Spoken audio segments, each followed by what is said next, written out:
Hello everybody. Today we'll be covering the 2023 USNCO National Exam Part 1. If you're curious, I've decided to switch over to a more accessible scientific calculator. I realized the Castia one that I used last time might be a little expensive. So this is, I don't know if you can see that. Let's put it up here. The TI-30X2S. This is the standard scientific calculator you find in most shops and schools and stuff, so we'll be sticking with it. Start with question 1, which asks us to look at an amino acid with a given molar mass and a given chemical formula. We can see right away that we have some unknowns we're probably going to have to solve for, and yep, we're going to have to solve for the value of x. And we're given some data about its percent mass content. So what we can do right away is start by combining numbers and seeing what works. So start with probably the most important number here is the atomic mass, which is 174 grams per mole. And realize that we have the percent mass for hydrogen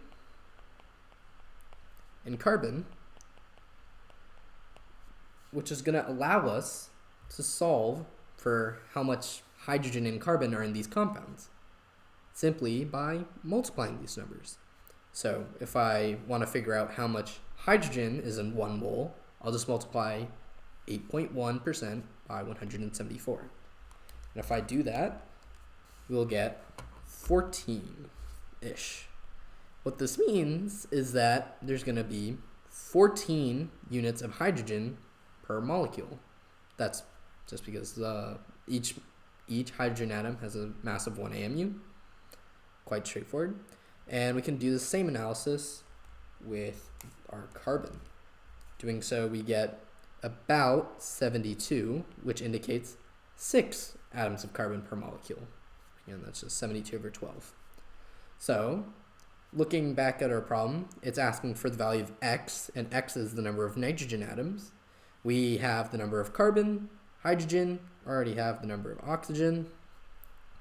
So, very simply, subtract out 174 from the molar mass of hydrogen, which is 1 times 14. Subtract out the number of carbons, 12 times 6. Subtract out the number of oxygens, molar mass 16 times 2. And we're going to get 56. And if we divide that by the molar mass of nitrogen, we're going to get 4. So we have 4 nitrogens.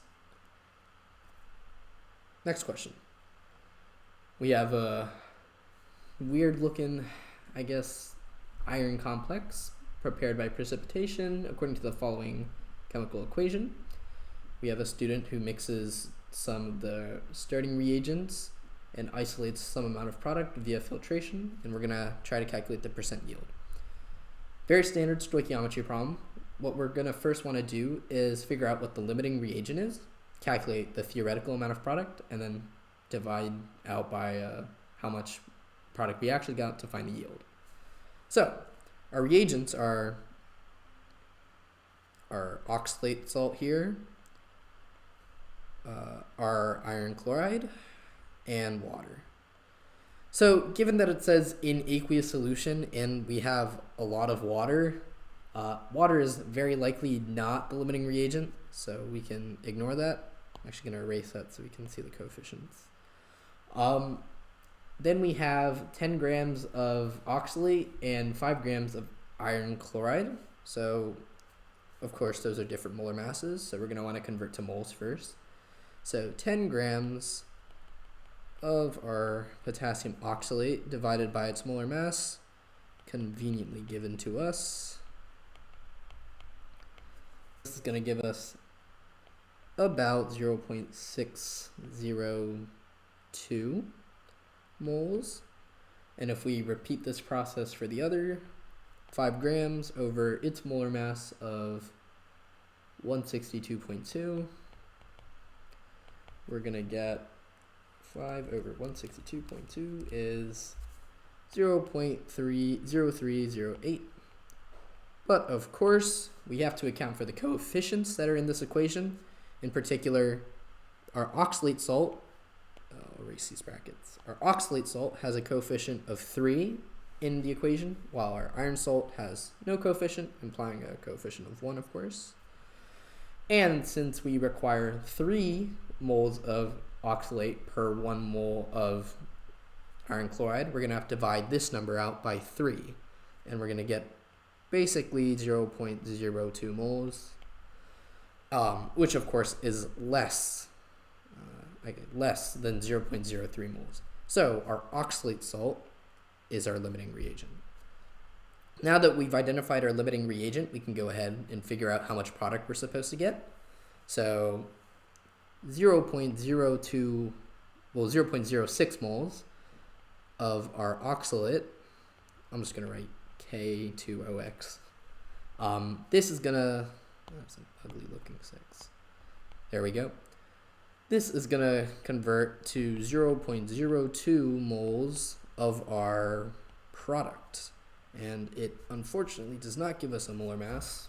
No issue though. We can calculate this by looking at our periodic table. So K3FeC2O43 plus 3H2O. This is going to be about 491 grams per mole. 491 grams per mole times 0.02 moles is going to give us 9.82 grams. And then finally, we take our experimental yield, divide it by our theoretical yield, and we get about 58%. There you go. All right, question 3. We have carbon tetrachloride and heptane with molar masses, densities given for both, and they're miscible liquids. We're going to have some solutions, and we're going to be asked which one of these solutions has the highest concentration of carbon tetrachloride. So we have 5% by volume, by weight, and by molarity, or just moles.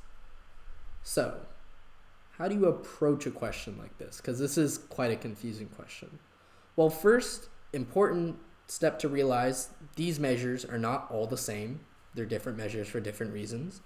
In particular, 5% volume by volume is going to imply something like we have 5%, or if we think about like 100 mils of this, for example, we're going to have,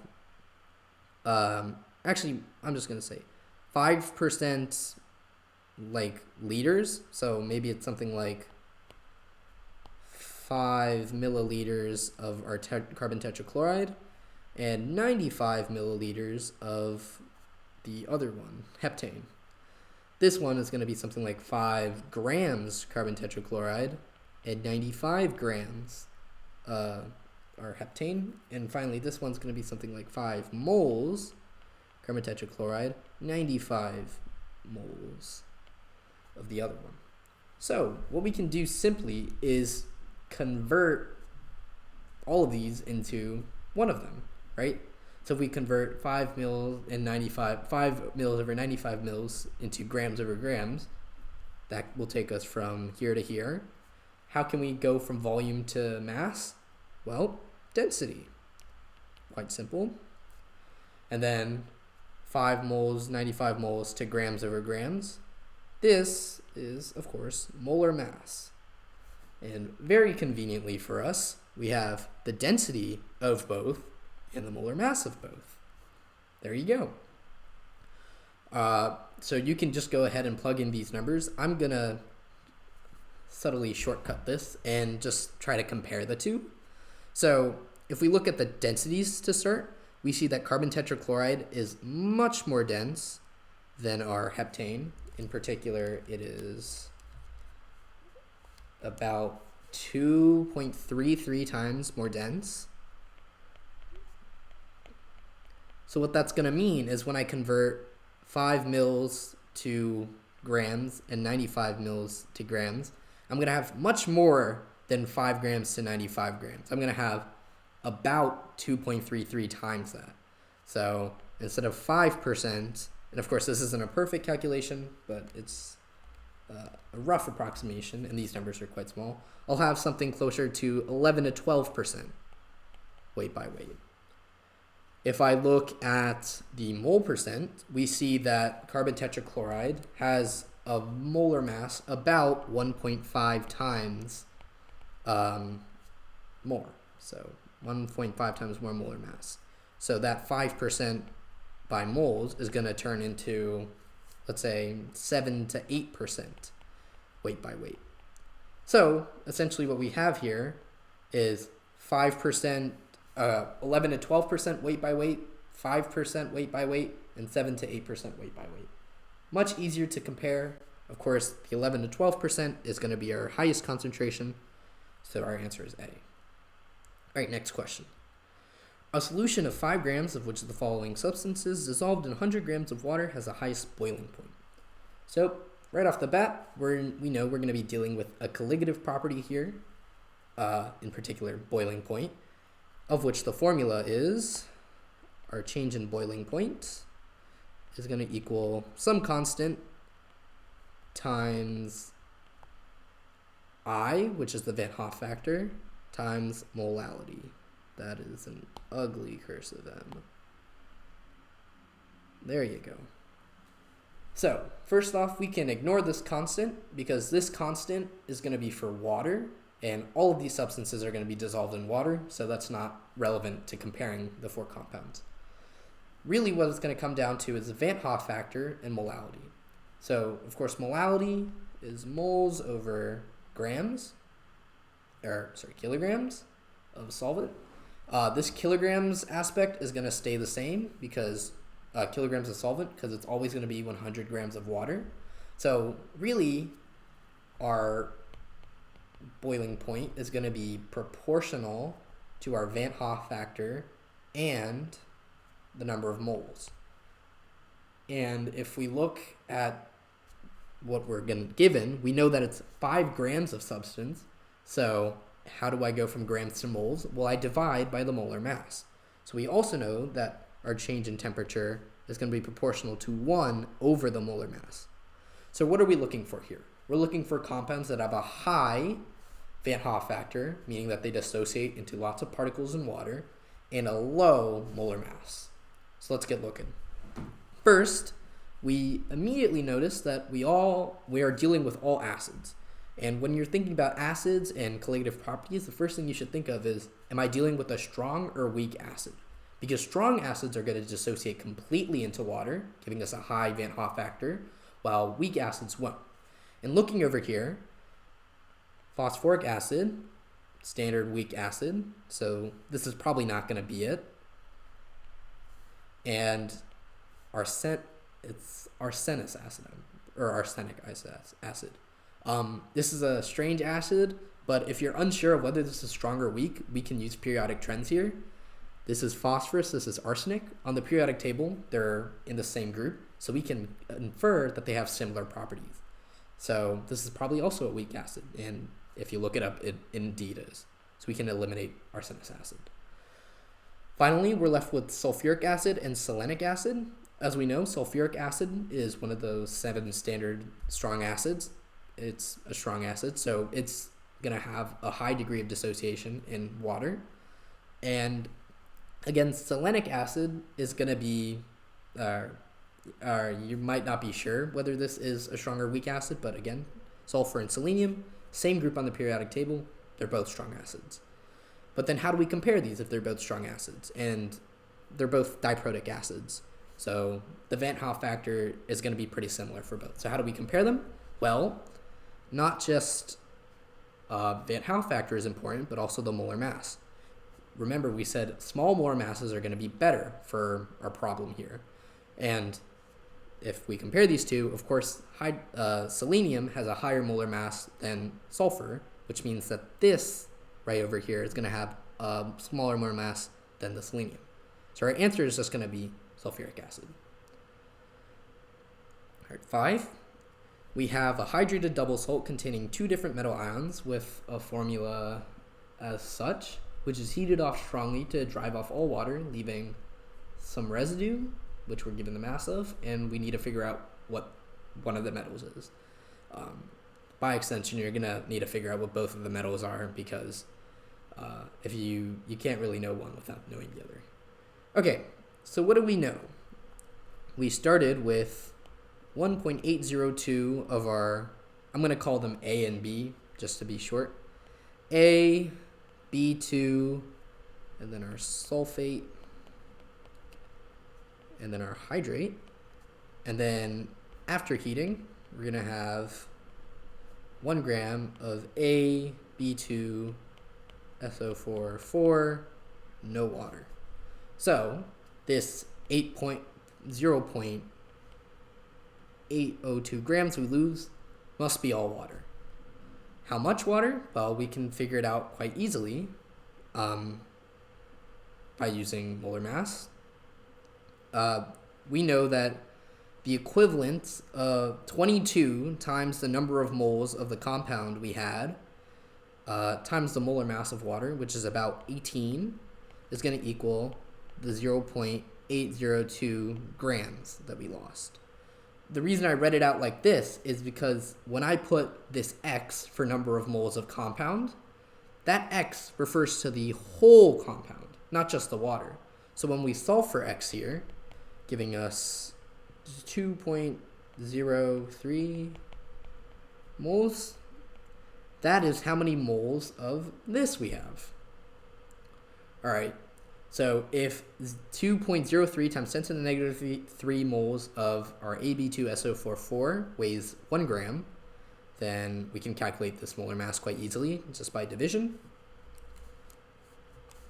So we know that AB2SO44 has a molar mass of about 494 grams per mole. All right, we want to reduce this down to AB2, so we're going to have to subtract out 4 equivalents of sulfate, 110 grams per mole. All right, so we need to find a combination of 2 metals that gives us, in that proportion, AB2, that gives us 110 grams per mole. Kind of a tricky situation here, but we can use 2 things to our advantage. First, we know A has to be one of 4 possibilities, our answer choices. We can try these one by one and see what works. But the second thing we should remember is that we aren't dealing with just metals here, we're dealing with metal ions. This is an uncharged compound, but we know sulfate, well, first of all, water is uncharged, so we can just ignore that. We know that sulfate, each sulfate is going to have a charge of -2, which means that this total thing is going to have a charge of -8. To balance the charge, our metals are going to have to combine to have a charge of +8. So that's a hint. Whatever our ions add up to is going to have to be a charge of +8. At this point, it reduces to guess and check. Again, I think probably the best way to go about this is plug in, let's say, calcium in for A, and now we have CaB2 has a molar mass of 110 grams per mole. Try something out, see what you get. This doesn't really give us anything that works, but what does give us something that works is iron. If we have iron as our metal A and aluminum as our metal B, we get pretty on the dot 110 grams per mole. And if we want to rationalize the charges, well, a common charge iron has is +2, and aluminum almost always has +3. So +2 times 3 plus 8 plus works out perfectly. This motif, if you're curious, of like AB2O4 is quite common. It's been on past ICHO preps if you're curious. Typically follows A having a charge +2, B having a charge 3 plus, and O or any other anion having the charge 2 minus. If you knew that piece of trivia, this question becomes significantly easier, I suppose.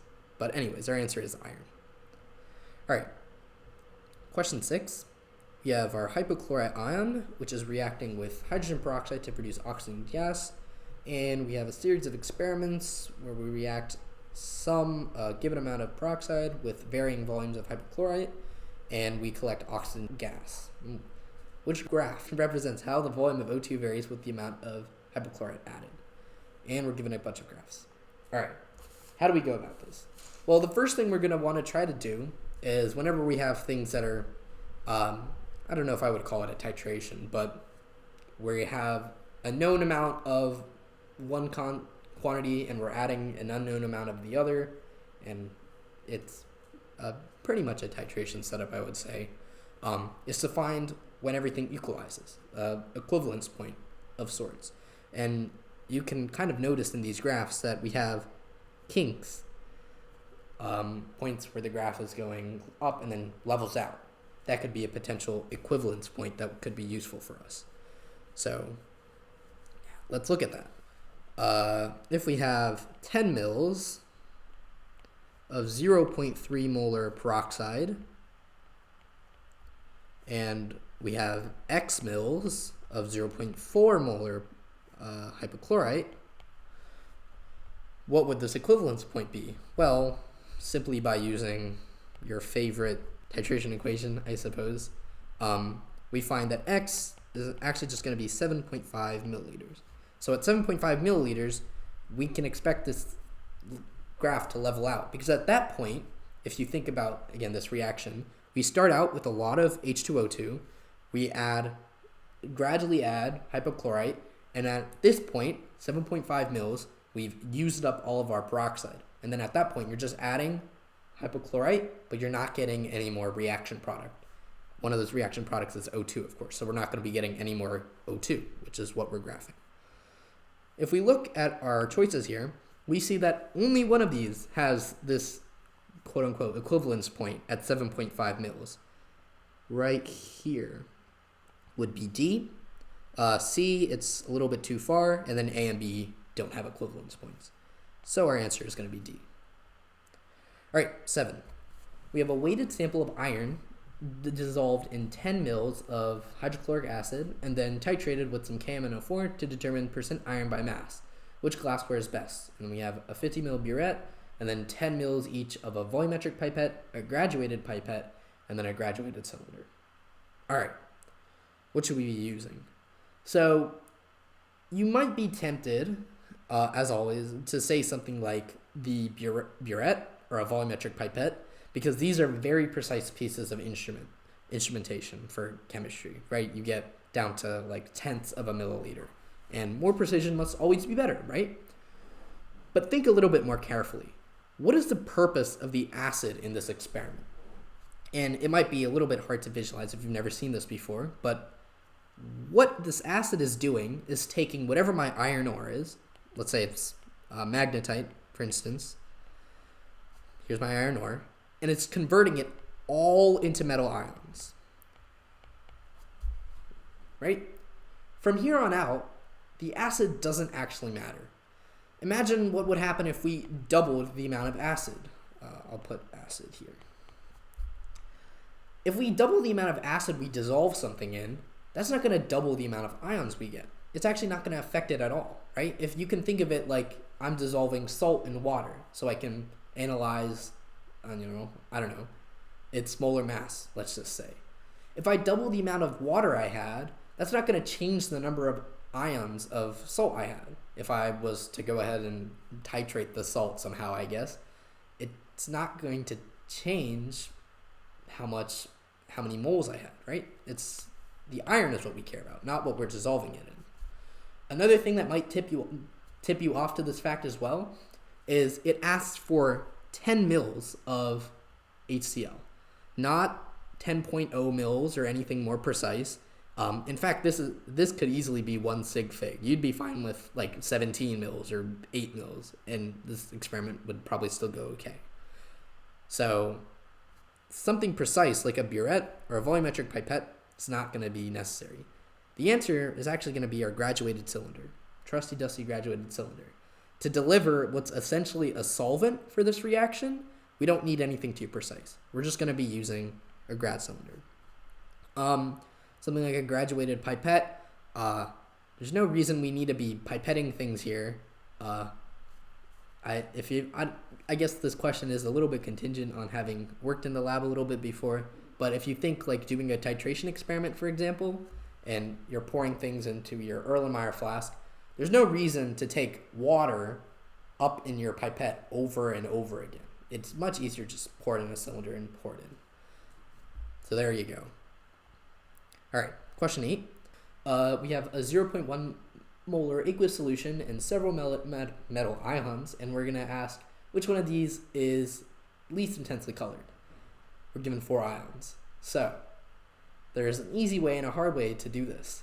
The easy way is to memorize your solution colors.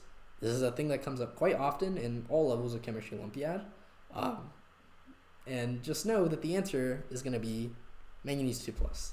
This is a very, very light pink. It's very hard to see. These others are various colors.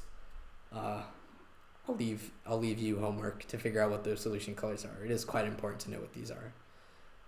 But if you're like me, I guess 2 years ago, and you have no idea what solution colors are, and you're asking, how might I figure this out? It's quite difficult. But there is a theory that can help us at least try to figure this out. In particular, we can look at the d electrons for all of these. So if I draw out d electrons, and I'm going to draw out an octahedral splitting complex for my d electrons, because that's what it is for most metal ions in solution. Not always, of course. The way that most metal ions are colored in solution is via so-called DD transitions.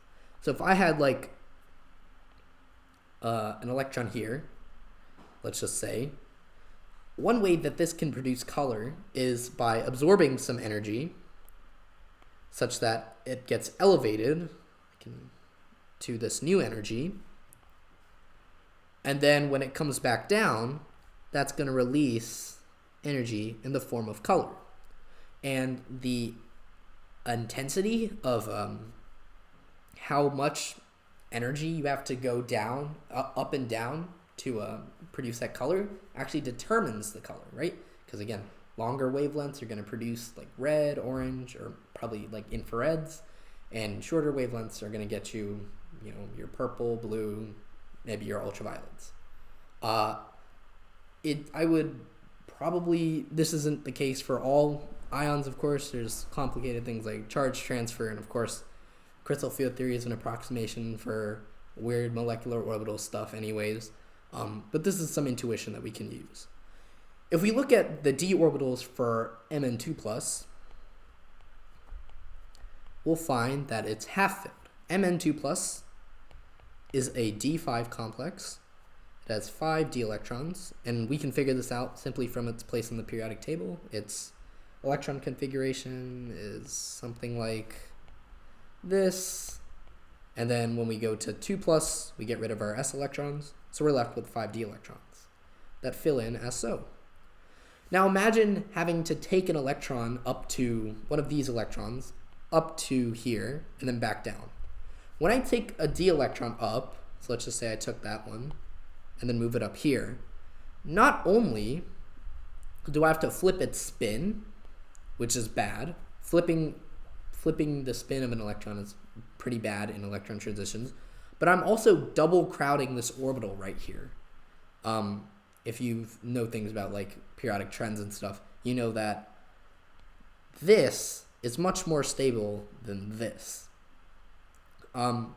If you're curious, there are these things called spin selection rules and Laporte selection rules, which essentially describe what I did, but more rigorously, I suppose. And that can tell you about the colors. But really, just memorize those solution colors. It's much easier. The answer is Mn2+.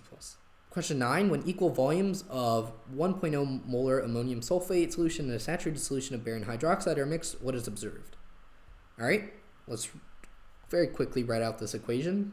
We have ammonium sulfate and barium hydroxide, so there's going to be 2 separate reactions taking place here. One is going to be the neutralization of ammonium by hydroxide. This is going to give us ammonia and water, and this is more accurately described by an equilibrium, I guess. And then we also have barium reacting with sulfate to give us a barium sulfate precipitate. So now, look at the choices. Gases evolved. This is a liquid or aqueous. This is a liquid. This is a solid. No gases. Incorrect. 2, a white precipitate forms. Barium sulfate, that is white. Again, memorize your solution colors, your precipitate colors, very useful. This is correct. So our answer is 2 only. Weighted sample of a copper-nickel alloy is dissolved in a known volume for nitric acid. Which method is most suitable for determining the mass percent of copper in the alloy? We have a treatment we're using some iodometry technique, some sort of, absorbance technique. We'll add excess hydroxide and then isolate the metal hydroxides and then measure the mass and then bubble hydrogen gas. All right. For the sake of the length of this lecture, I'm not going to go into too much depth into all of these. The USNCO is very good at making its answer choices sound reasonable, and theoretically they sound possible, but really the golden standard, I guess, for this sort of analysis is iodometry, and the answer would be A. I'll quite quickly explain the rationale here. So, again, we have some sort of copper and then nickel alloy, and then we're going to dissolve this in nitric acid.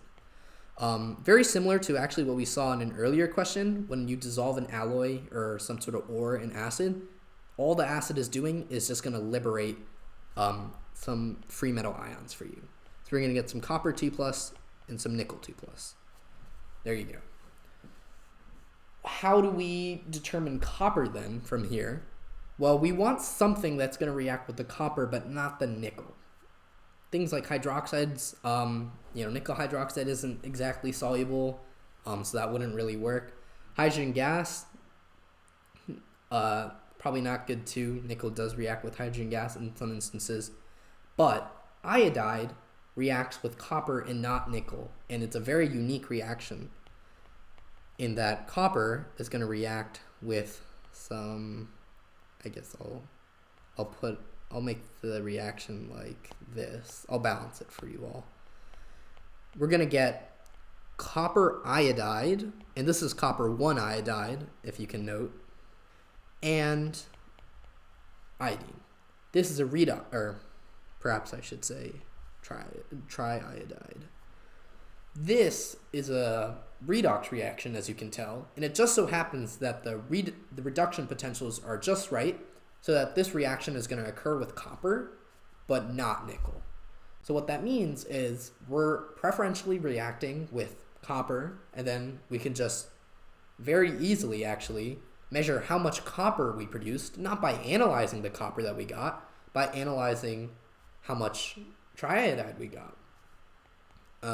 Or I suppose it says iodine. They're synonymous. This is a classic example of a iodometric titration. It's very, very good. Things like titration are, if you do them right, much more precise than things like colorimetry analysis or any sort of thing that involves filtration or gravimetry, especially when you have the risk of side products. It's the golden standard. So iodometry is a very unique way that this works. So there you go. All right, 11. Which metal ion makes the least soluble perchlorate salt? If you're like me and most other USNCO competitors, I guess, at this test, you're in a bit of a bind here because perchlorate isn't really one of those salts that you memorize solubilities for. You might have even heard a rule like all perchlorate salts are soluble. Unfortunately, it's not true. So how do we approach this? Well, there isn't exactly a correct way to go about this, as solubility or like predicting solubilities of different compounds is actually quite difficult, and there isn't like quantitative theory for this. But one way we can approximate these is by using what's called hard soft acid base theory, or HSAB. HSAB is a type of theory which tells us that you are going to have precipitates. Actually extends beyond precipitates, but just for this instance, we'll talk about precipitates that form between hard acids and hard bases, or soft acids and soft bases. So these are going to be favorable precipitates. All right, favorable. And these are going to be unfavorable precipitates. Why? Not exactly sure. This is an like, I guess you could call it semi-empirical. It's a identification of many patterns that have been identified, but it's not exactly rigorous. Okay, but what is a hard acid or a hard base? Hard acids or hard bases are characteristically highly charged and small. So something like Li plus, for example. Li plus is tiny, and it may not be exactly highly charged, but just because it's so small, it is a very hard metal ion. Also something like magnesium. Magnesium 2 plus. In fact, this is a very stock relationship known as a diagonal relationship, in that lithium plus and Mg2 plus share a lot of properties. They're both highly charged. And in fact, that might be able to tip you off to the fact that it's probably not either lithium or magnesium, because since they're diagonally related, or have that diagonal relationship, whatever one thing is soluble with, the other thing is also probably soluble with. Again, not always true, but it is a pattern that you can use to narrow down your hunt. Okay. And then, so this is hard acids and bases. So by contrast, soft acid and bases are big. The probably more accurate term would be polarizable, and not very highly charged. So maybe like 1 minus, 1 plus, or something neutral. All right. If we talk about perchlorate is quite a big ion. There are, of course, several resonance structures, but essentially what we're going to have in our resonance hybrid is we're going to have a big ion that's 1 minus. If you take a guess, of course, this is a quite soft base. Okay, what's going to pair well with this? Something that's soft. And if we compare K plus and Ca2 plus, K plus is both bigger than Ca2 plus and less charged. So K plus is going to be softer. Thus, and if you think about it, it's like kind of weird. In fact, potassium chlorate perchlorate is the least soluble. Weird. A potassium salt being insoluble. It's kind of crazy, but it's true. There you go. When solubility rules break down, it's quite tough to analyze these sorts of things, but HSAB is quite a powerful tool in those situations. Okay, 12. Sample of malachite with given chemical formula is heated over a Bunsen burner to form copper oxide. The mass percent is calculated based on the mass before and after heating. So this is an example of gravimetry, or basically analyzing mass loss to tell you something about the reagent. We saw an example of that right here. When we heated our little alloy here, or to get rid of the water, that's an example of pretty much the same thing here. To figure out details about this, we heat it and see what happens. We're looking at this and we're heating it, figuring out how much substance we lose, and then figuring out how much copper there is. All right, which could explain the experimentally determined percent copper being lower than that expected for malachite. So, how are we going to get from the mass loss to the amount of copper we have? Well, one thing we can realize is that it's going to be, we're going from copper something, I guess, to copper oxide. Whatever this mass loss is, and which gives us a set amount of copper, if that mass loss is small, that means that the amount of copper we have compared to the amount of something we have is going to be big, right? If I have copper and something else, and then I take away the something else, and the mass doesn't change all that much, that means that I must have had a lot of copper. So, I did that again. What this reduces to is, if our mass loss is big, then our percent copper is small. So what this question is asking, if the percent copper is lower, that means which one of these is going to give us a mass loss that is too high. All right, 1. The sample is not heated enough. If the sample is not heated enough, then what that means is that when we go from copper something to copper oxide, we don't get rid of the something completely. In other words, our mass loss is going to be less than expected because we didn't completely get rid of the excess.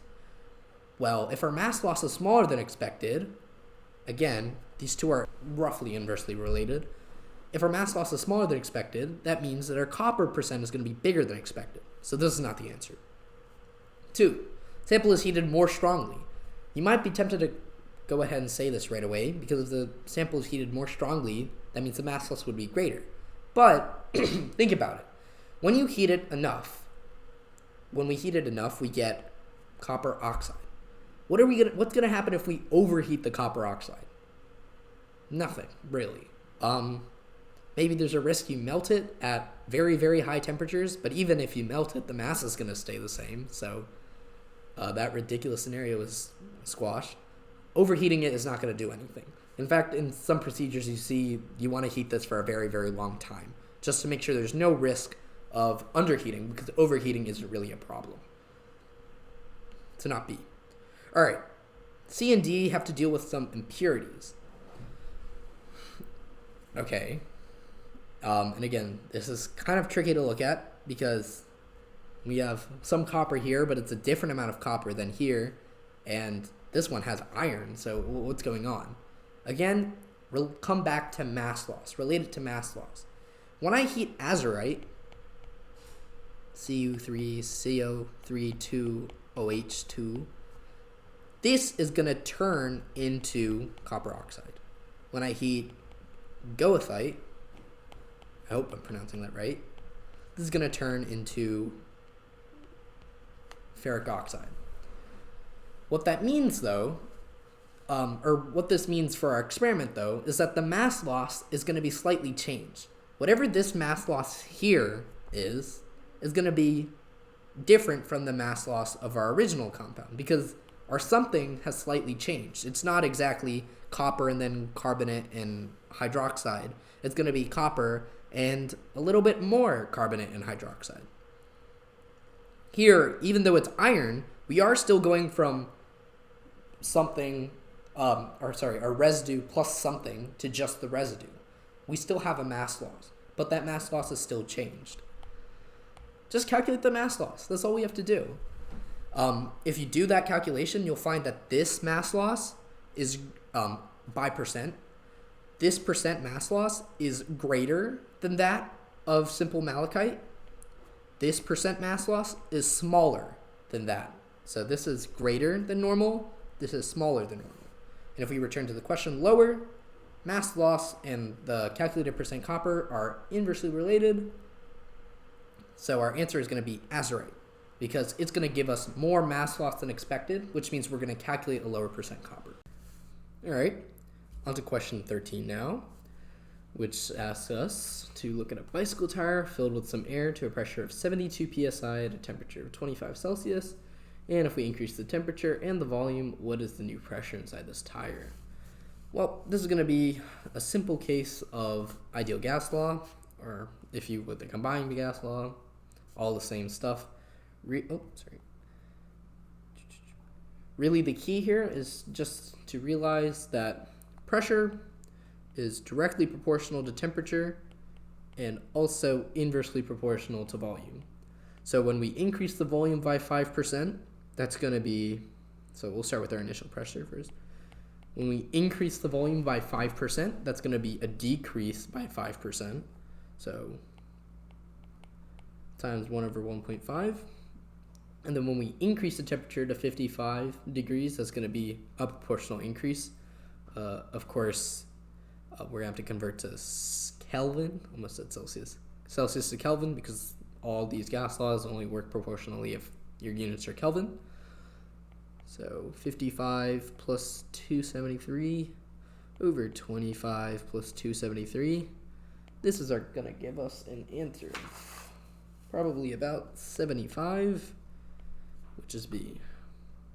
14 asks us which of the following isomers of C5H10O is going to have the highest normal boiling point. So boiling point, the first thing we're going to want to think about is IMFs. So Looking at the IMFs we have some dipole-dipole interactions probably, we have some oxygens, but really the main one you're going to have to notice right off the bat are these OH groups, which are going to lead to hydrogen bonding. Hydrogen bonding, the strongest non-covalent, non-ionic ion dipole intermolecular force, very strong. These two don't do hydrogen bonding, so we can pretty much eliminate them. They all have similar masses, so it's not like London dispersion forces could compete. But how do we compare B and C? Well, they both have dipoles, so they both do hydrogen bonding, but we can compare them using London dispersion forces. London dispersion forces are dependent on the mass, but obviously they both have the same mass, but also on surface area. So I will use a different example. Let's compare something like pentane and neopentane. These are the bond line structures.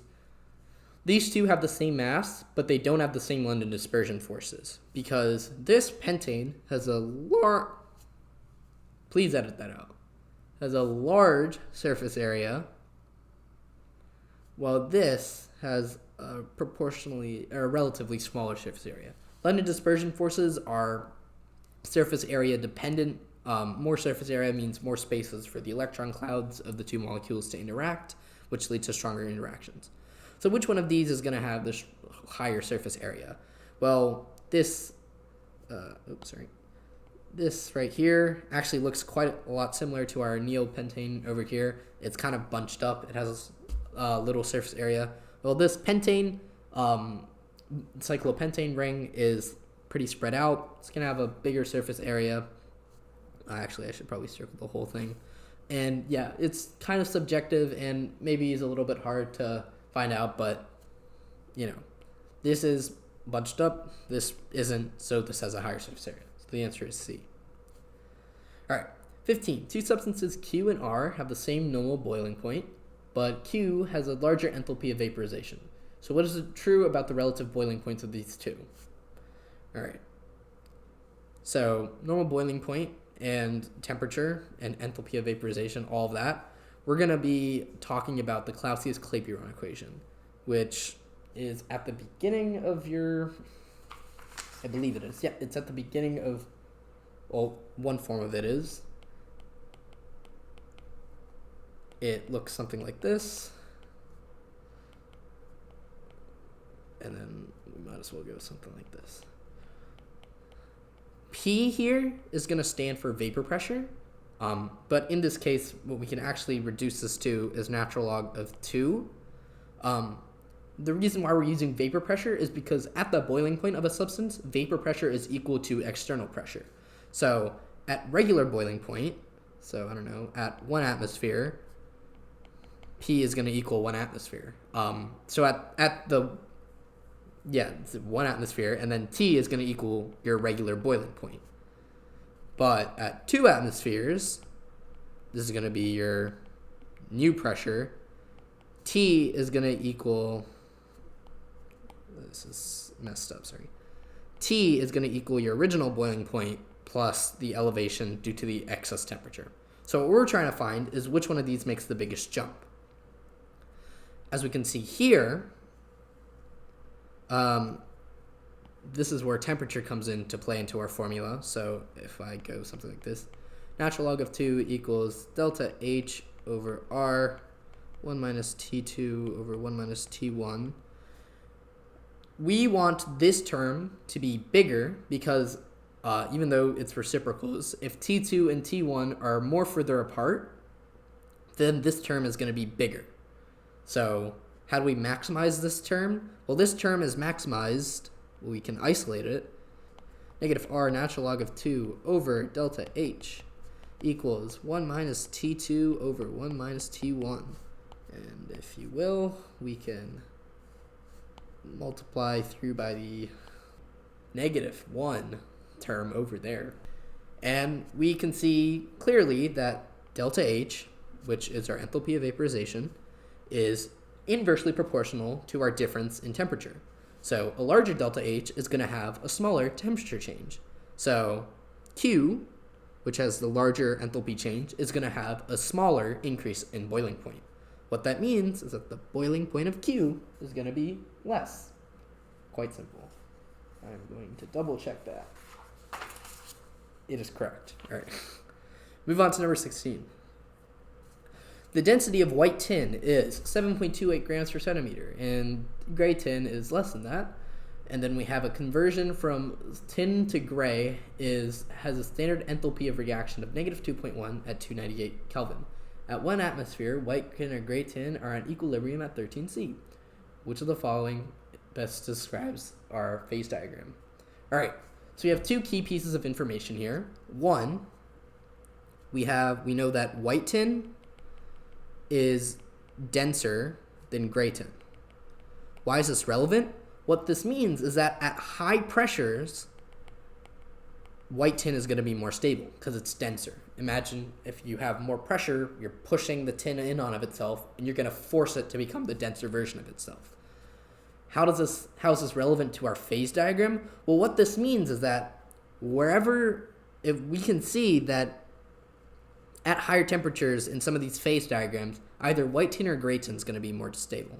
So let's think about A for a second. If we imagine we extended this line out, this is our region of high pressure. This is where white tin is stable. Versus something like this, extending this out, high pressure, gray tin is more stable. From this analysis, we can tell that white tin is going to be more stable. So essentially, the slope is going to have to be biased so that at high pressures, white tin is going to be more stable. So we can eliminate B and C because these both show gray tin to be more dense, which is not true. Okay. The conversion from white tin to gray tin has a standard enthalpy of reaction of negative 2.1 at 298. What does that mean? When you go in this direction across a phase diagram, you need to absorb heat. For example, if you think something like, melting ice, right? If we think about a phase diagram here of ice or water, and we're going from ice to water, this direction is going to require energy, like melting ice. There you go. It has an enthalpy of fusion, and it's endothermic. This direction is exothermic. There you go. Because you can essentially think of it as we're forming bonds when we go in this direction, and we're breaking bonds when we go in this direction. There you go. So, what does that mean? Well, if we go from white tin to gray tin being exothermic, that means tin should be on the right. White tin should be on the right of gray tin. Because, again, this direction is the exothermic direction. So, which one of these has white tin on the right of gray tin and also white tin having that slope of line such that white tin is on top? D.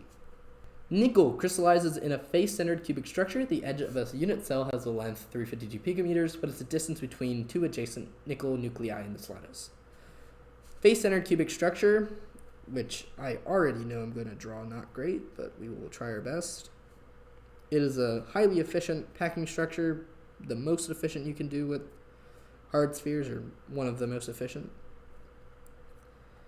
And it looks something like this. We have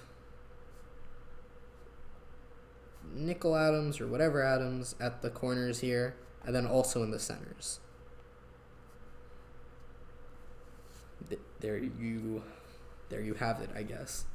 When it says this is our unit cell for a face-centered cubic, the edge of this unit cell is going to have length 352 picometers, and we're asked to find the shortest distance between two adjacent nuclei. What that is essentially half of this face diagonal right here. This is the shortest distance. If you take a given, like this one, for example, these are its nearest neighbors. Also, these two would also be nearest neighbors.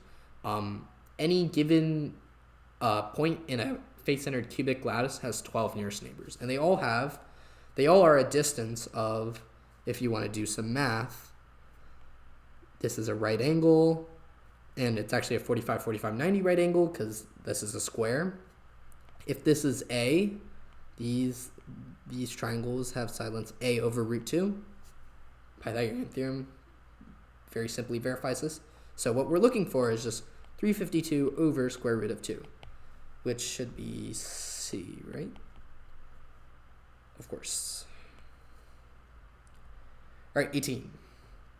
You have a 10-gram sample added to a rigid evacuated 1-liter vessel. The pressure in the vessel is measured as a function of temperature, and the following graph is obtained. So, if we instead heat it in a 2-liter vessel, what graph should we observe? So, the key to really understanding this question is that first, why does the graph look like this? Let's start there. We have a exponentially looking thing over here, and then it just becomes linear. So this exponential thing, we can call it the vapor pressure regime, right? Because as temperature increases, the vapor pressure of a substance increases, and that's governed again, as we talked about just previously, by this Clausius-Clapeyron equation. And we see that the natural log of pressure is related to temperature. Not quite, it's a little convoluted, but this natural log should tell you that there should be some sort of exponential looking behavior. And indeed, that's what we see. It becomes linear at this point when all of our sample becomes a gas. And then what happens when you increase the temperature of a gas? Just look at the ideal gas law. There are, of course, Boyle's law, Charles' law, Gay-Lussac law, all that. But the ideal gas law has all of those proportionalities encoded right into it. And as we can see, pressure is proportional to temperature. So that's what this linear regime is. Okay. Important to notice, though, that this vapor pressure equation does not care about how much substance we have. We could have 10 grams of this substance. We could have, 500 million grams. The vapor pressure is still going to be the same. What does that mean? Well, that means that in this vapor pressure looking regime, at least until all of the thing evaporates, our graph should look the exact same. So let's take a look at these graphs. First, note that we can actually choose a few reference points if you want. At 1, so that's what it is at 0. At 1, it's a little bit above 1. At 40, it's a little bit above 1. At 60, it's a little bit above 2. All right, let's take a look. This looks about good. This does not look good. It's all depressed down a little bit, but there's no reason it should be pushed down. It doesn't matter, depend on the amount of sample. And you might think, well, if the pressure might be lowered because we have more higher volume. But again, look back to this equation. This equation isn't predicting how much, what percent of the substance or how many moles of the substance become vapor. It's purely the pressure. And since pressure is on the y-axis, we can just assume it's going to look the exact same, with the exception of one thing, which I'll get to in a bit. C doesn't look the exact same. Again, it's a little bit depressed. We should expect something more like this. So this is also out. And we're only left with A and D. Okay. A, and the key difference between these two is A has its cutoff point here, while D has its cutoff point here. So which one is it? Well, this is where the 2 liters matters. To fill a 2-liter vessel to, let's say, what is that? About 4 atmosphere of pressure, you need a certain amount of substance, which is more, but from this previous question, we know that we only have enough to fill a 1-liter container to 4 atmospheres. That's the amount of substance we have. We don't have enough to go all the way to 4 atmospheres with 2 liters. So this is inaccurate. We simply don't have that much material. The answer is going to be D. And if you look at it, it actually makes sense. We have roughly amount of substance to go to about half of that vapor pressure. It's a little bit less than half because, again, we're at a lower temperature than the temperature at which 4 atmospheres was measured. But besides that, everything else checks out. The phase change, some solid melts pretty much, has delta G greater than 0 at 300 K. What statement must be true? So we have a couple of options here.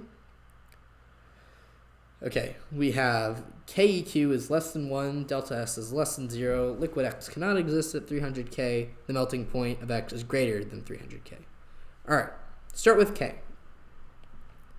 This looks tempting because if you're familiar with that equation, delta G equals negative RT ln K, right? It should be a slam dunk, right? However, take a closer look and think about what the equilibrium constant for this equation would be if you wrote it out, right? So, you put your products, multiply them all together, and then you put your reactants, and you put them in the denominator. However, you're not supposed to put anything that's a pure solid or a pure liquid, because real equilibrium constants have to do with activities and things like molarity or pressure. Only match activities if it's pretty dilute, not like a pure solid or a liquid.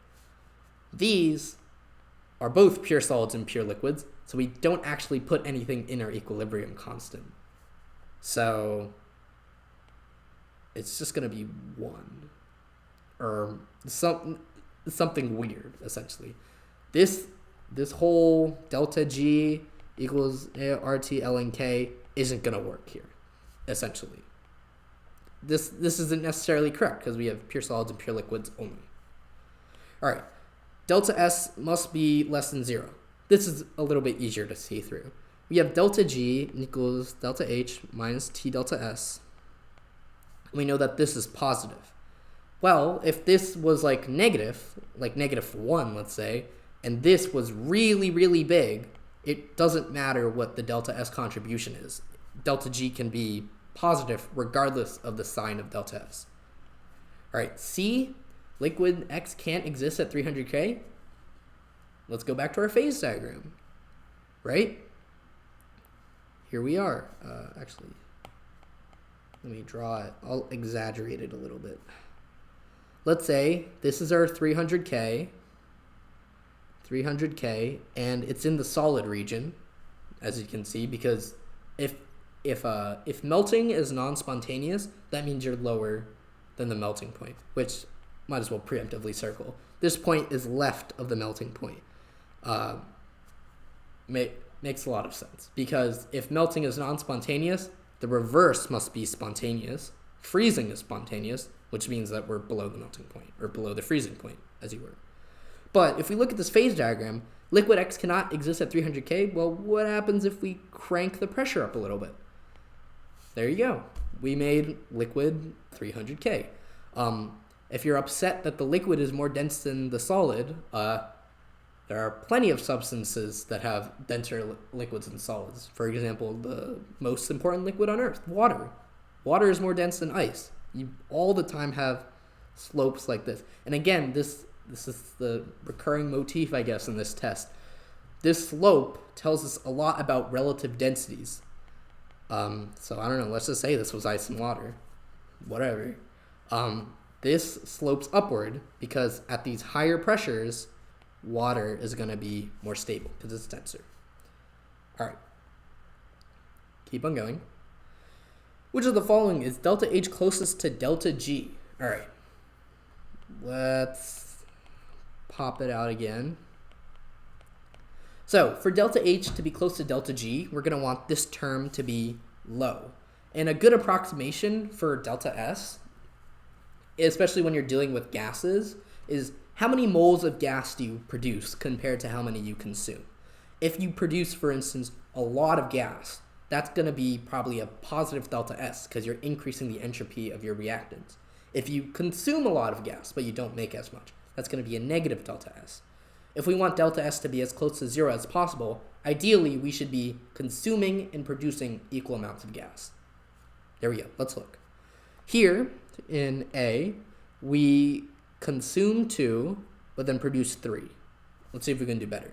Here, we consume 2 and produce 2. Spot on. But might as well check for the rest. Here, that's a liquid, so we're consuming nothing, no moles of gas, and we're producing 3. There you go. And here, again, we consume 0 and we produce 1. The reason I'm making liquids and solids and neglecting them is just because gases have so much more entropy. They're much bigger. They have a lot more disorder than liquids and solids. So for our crude entropy approximation, we can ignore them. But anyways, our negative 2 plus 2, this equals 0. So this is going to be a very small change in entropy. So there we go. All right. We have some solid iodine initially at 300 Kelvin, and then we heat it in a sealed vessel maintained at 1 atmosphere of pressure, and the temperature has been shown here. Okay, what is the entropy of vaporization of SVAP at its normal boiling point? So, interesting. So, how do we do this? Well, first, we kind of need to know how we would get delta S VAP, and one way we can do that is to recognize that at the boiling point, at the boiling point, delta H of vaporization, of course, is going to equal T times delta S of boiling. Why? Well, imagine what the Gibbs free energy for this would be. At the boiling point, vaporization is not spontaneous nor non-spontaneous. Delta G equals 0. It's at that phase change point. So if we write out 0 equals delta H VAP minus T delta S VAP, there you go. Actually, that should be a positive. If this should be endothermic, this should be positive because you're producing gas.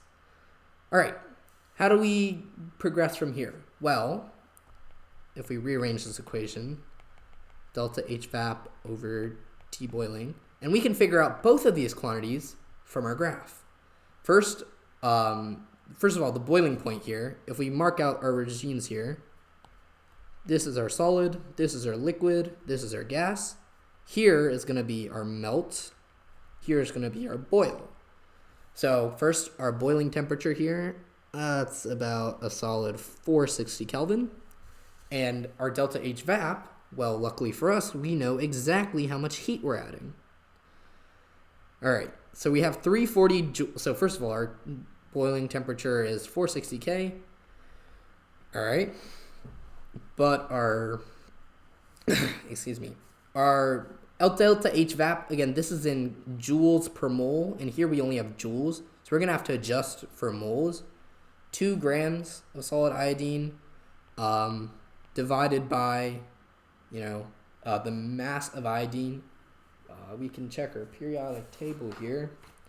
And keep in mind, when we say iodine, we really mean I2. We're not talking about atomic iodine. 126.9 times 2, which is about 254 grams per mole. Put all of that underneath this. This will give us our delta H VAP. Plugging that all together to find delta S, we get not negative, it is boiling, 92.8 joules per mole Kelvin. All right, 22. 20 mils of sodium hydroxide is titrated against 1 molar HCl in a well-insulated vessel with some stirring. And then we're tracking essentially the temperature against the volume. What is delta H for this reaction? So, some things we can note. First of all, this is a little pointy looking segment, probably our equivalence point or something of that nature. And you would expect maybe for it to be perfectly linear and then to level off, but you should remember that when things dissolve, there's also there's also enthalpy of mixing, which apparently is endothermic because we are decreasing in temperature. So we need to figure out what the enthalpy of this is somehow and also being able to account for the fact that the temperature is going to be lower than normal. One thing we can do is just take this slope right here. Why can we do this? Well, we've added so little of our substance that the enthalpy of mixing is actually going to be really small in comparison to the, large amount of enthalpy we get from, or large amount of heat we get from the neutralization reaction. Which, if you couldn't tell, HCl and AOH, this is the reaction of interest. All right, so what do we do? Well, that looks like about 2 mils. And luckily for us, these answer choices are quite far apart, so we have a little bit of margin of error. And increases, I want to say 1.3 Kelvin. All right, so if we add 2 mils of HCl, that's going to equal 0.002 moles of H+, which is going to react with 0.02 moles of that. And if it increases by 1.3 Kelvin, we can convert that into joules using Q equals mc delta T. So Q equals the mass. It's going to be 20 mils of NaOH plus 2 mils of the solution we added. So we have 22 mils, and assuming 1 gram per mole, or 1 gram per milliliter, it's about 22 grams, 4.184 grams per, joules per gram K. And then delta T, we went an increase of 1.3 Kelvin. All right, this is how you would find Q. And then to find our delta H, we're just going to go Q over N, which is, the number of moles from here. And it would be, it's easy to remember because all of these choices are negative, but just remember that this should be negative. This is an endothermic reaction. The Q you get out of this is positive. And adding that all together, we get 54. Again, the key here, just to realize that if we kind of continue out this straight line, we can approximate what delta H should be without having to account for these dilution effects. 23, we have ammonia reacting with silver to form a complex. This is a pretty important complex to know, by the way, for your qualitative analysis. In a certain solution equilibrium, all of these concentrations are equal to each other. What is delta G if all of those things actually equal 0.1 of the equilibrium concentration? So, a standard little example of equilibrium constants and coefficients. So, at equilibrium,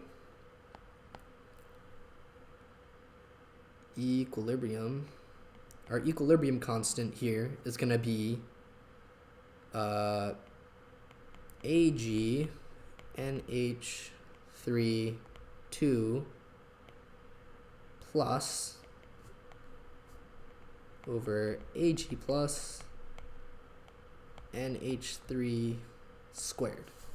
So if we plug in C, we get 1 over C squared. This is our equilibrium constant.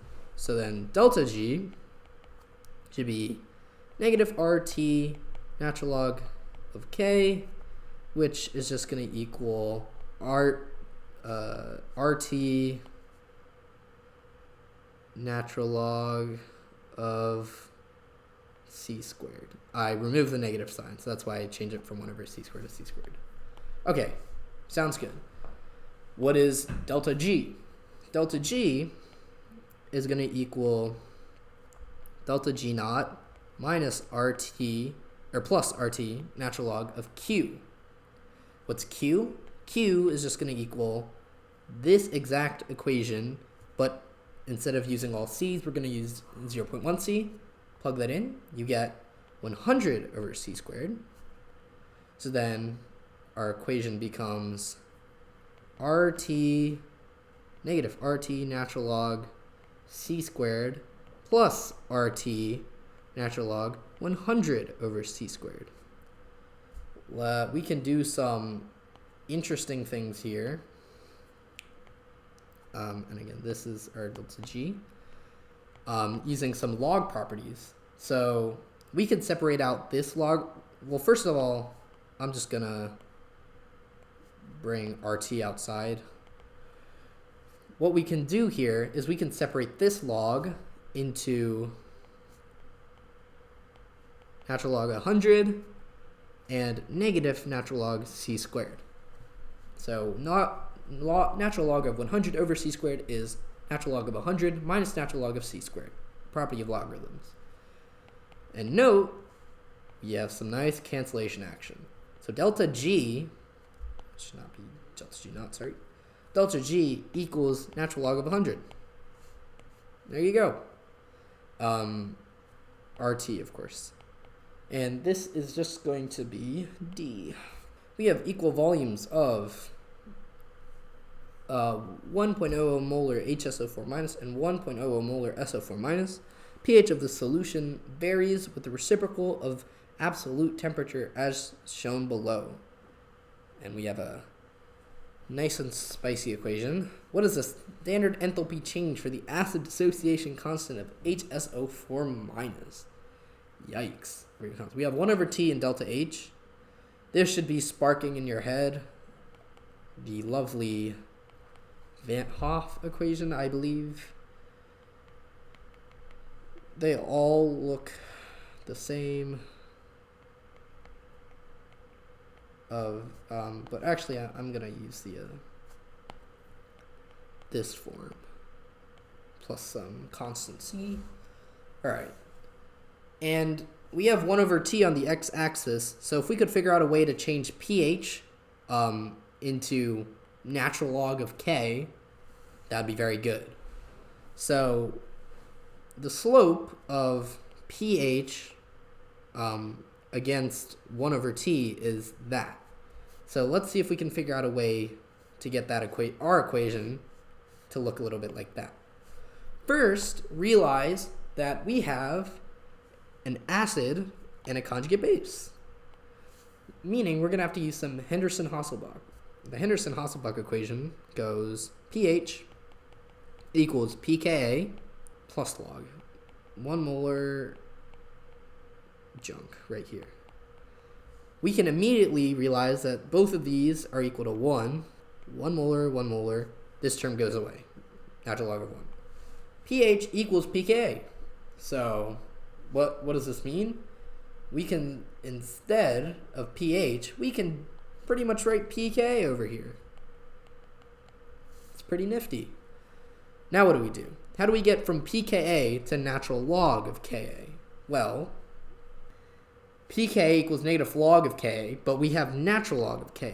So how do we get from here to there? Natural log and log are related by the log of E. We can use the change of base formula. Log of Ka equals natural log of Ka over natural log of 10. So instead of pKa, we can write natural log of Ka over natural log of 10. All right, now we have roughly this equation right here. If I multiply both sides by natural log of 10, so I'm going to transfer this equation here. I have natural log of Ka over natural log of 10 equals 1,254 1 over T plus whatever the constant happens to be. So natural log of Ka equals 1,254 natural log of 10 1 over 10 plus C. This should be a negative because pK is negative log of Ka, so we cancel out that negative. All right, this is in the form we want. All we have to do is extract delta H from this term right here.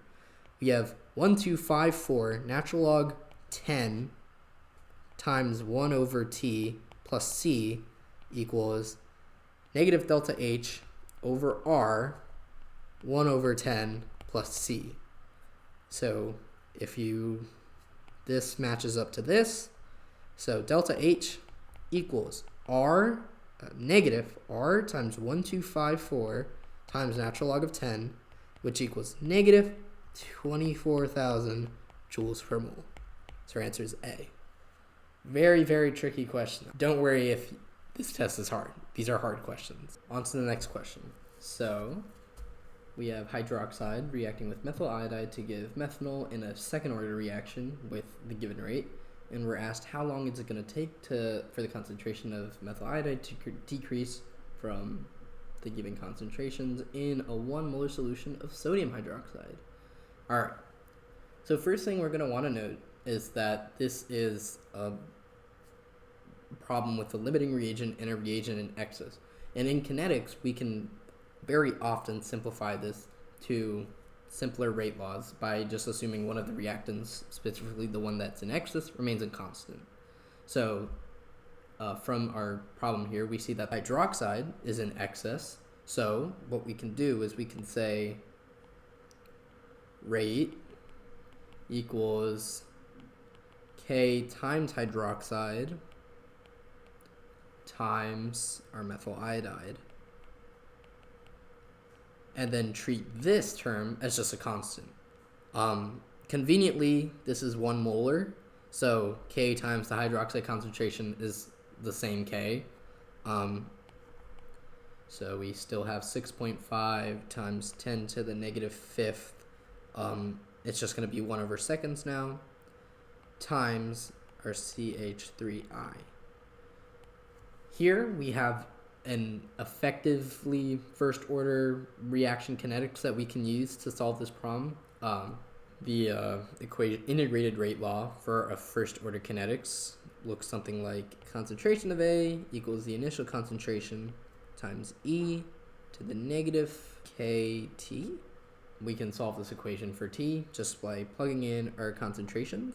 So this is going to look something like 0.002 equals 0.01 e to the negative 6.5 times 10 to the negative 5 t. We take the log of both sides, rearrange terms, and we find that t is equal to 2.5 times 10 to the 4th seconds. So there you go. All right, 26. Then we have the temperature dependence of the rate constant of a chemical equation or chemical reaction that can be described by the Arrhenius equation. Pretty standard stuff. But now it's asking us which of these elementary chemical reactions has the largest Arrhenius prefactor A, and then we're given 4 reactions. So why do I not like this question, or why do I think it's hard? Two main reasons. One is that it's very hard to actually predict the Arrhenius prefactor. Inherently, this law here, K equals A e to the negative EA over RT, is meant to predict how a reaction's kinetics changes with temperature. The point of emphasis here is this part, not really the pre-exponential factor. Also, another issue I have is it says quote-unquote elementary chemical reactions, and then we're given 3 unimolecular reactions. In truth, very few elementary reactions are truly unimolecular, and very likely these 3 aren't all exceptions. So there is a tad bit of inaccuracy, perhaps, or at least uncertainty, but you can only do what you can do. So how do we approach it then? Well, one thing we can realize, at least, is that the Arrhenius factor is directly proportional to our K.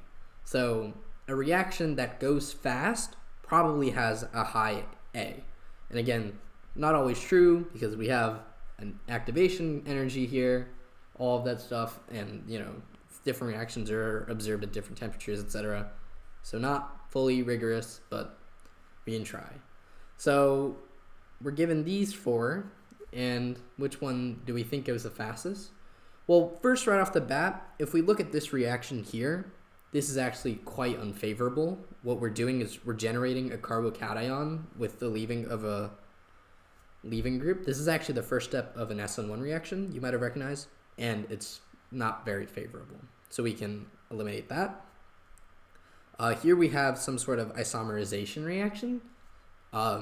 Unclear how favorable this is, but it's not extremely fast. And then here we have a bimolecular reaction.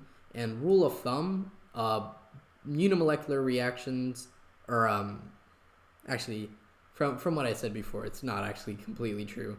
But a reaction like this, we have pretty bulky reagents, probably require some unique angle of collision of attack, etc. This is probably not it as well. From here, you might have a tough time choosing. It just so happens that this is the answer. This is a pretty stock reaction of decomposition of N2O4 to reddish brown NO2 gas.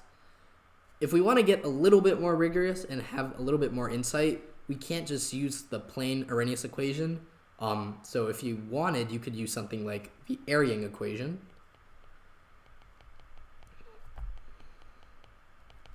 I guess. And then the Eyring equation, we have a constant here, made of thermodynamic quantities like Boltzmann's constant, temperature, and Planck's constant. Oh, and there's also transmission coefficient. Again, you see how this is a little bit extra. But then we have times e to the delta s, e to the delta s over r, times e to the delta h over negative delta h over RT.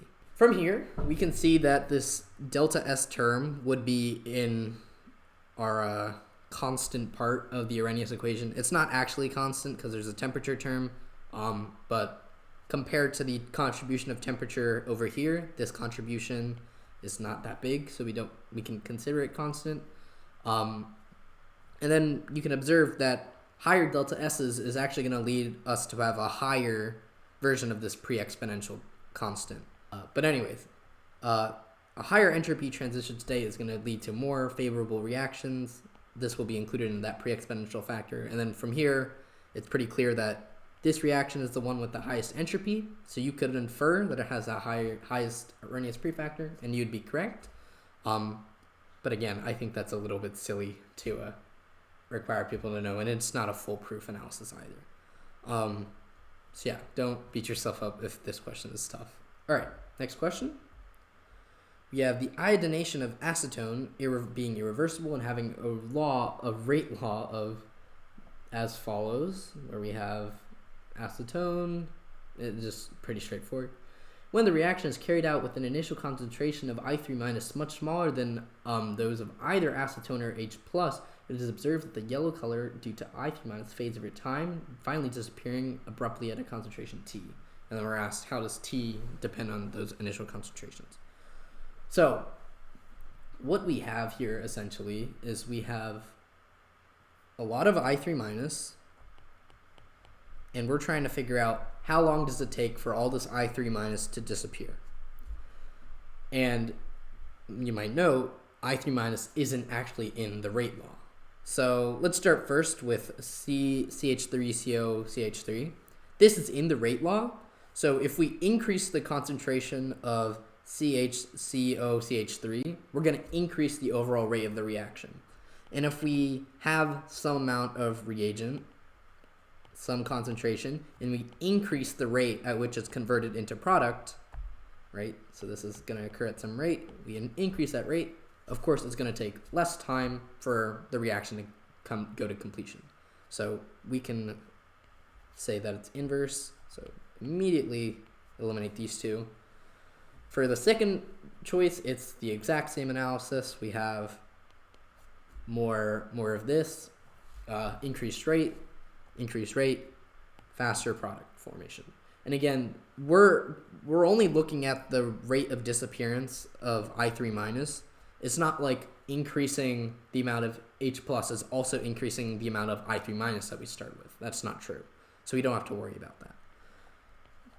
Okay, lastly, I3-. So the tempting answer here, of course, is to say none, because I3- isn't in the rate law. But you have to realize that we're looking at the disappearance of I3-. So if we have, I don't know, let's say 10 moles of I3- and it's disappearing at 1 mole per second. This is going to take 10 seconds, of course. Let's say we increase the amount of I3- we have to 15 moles.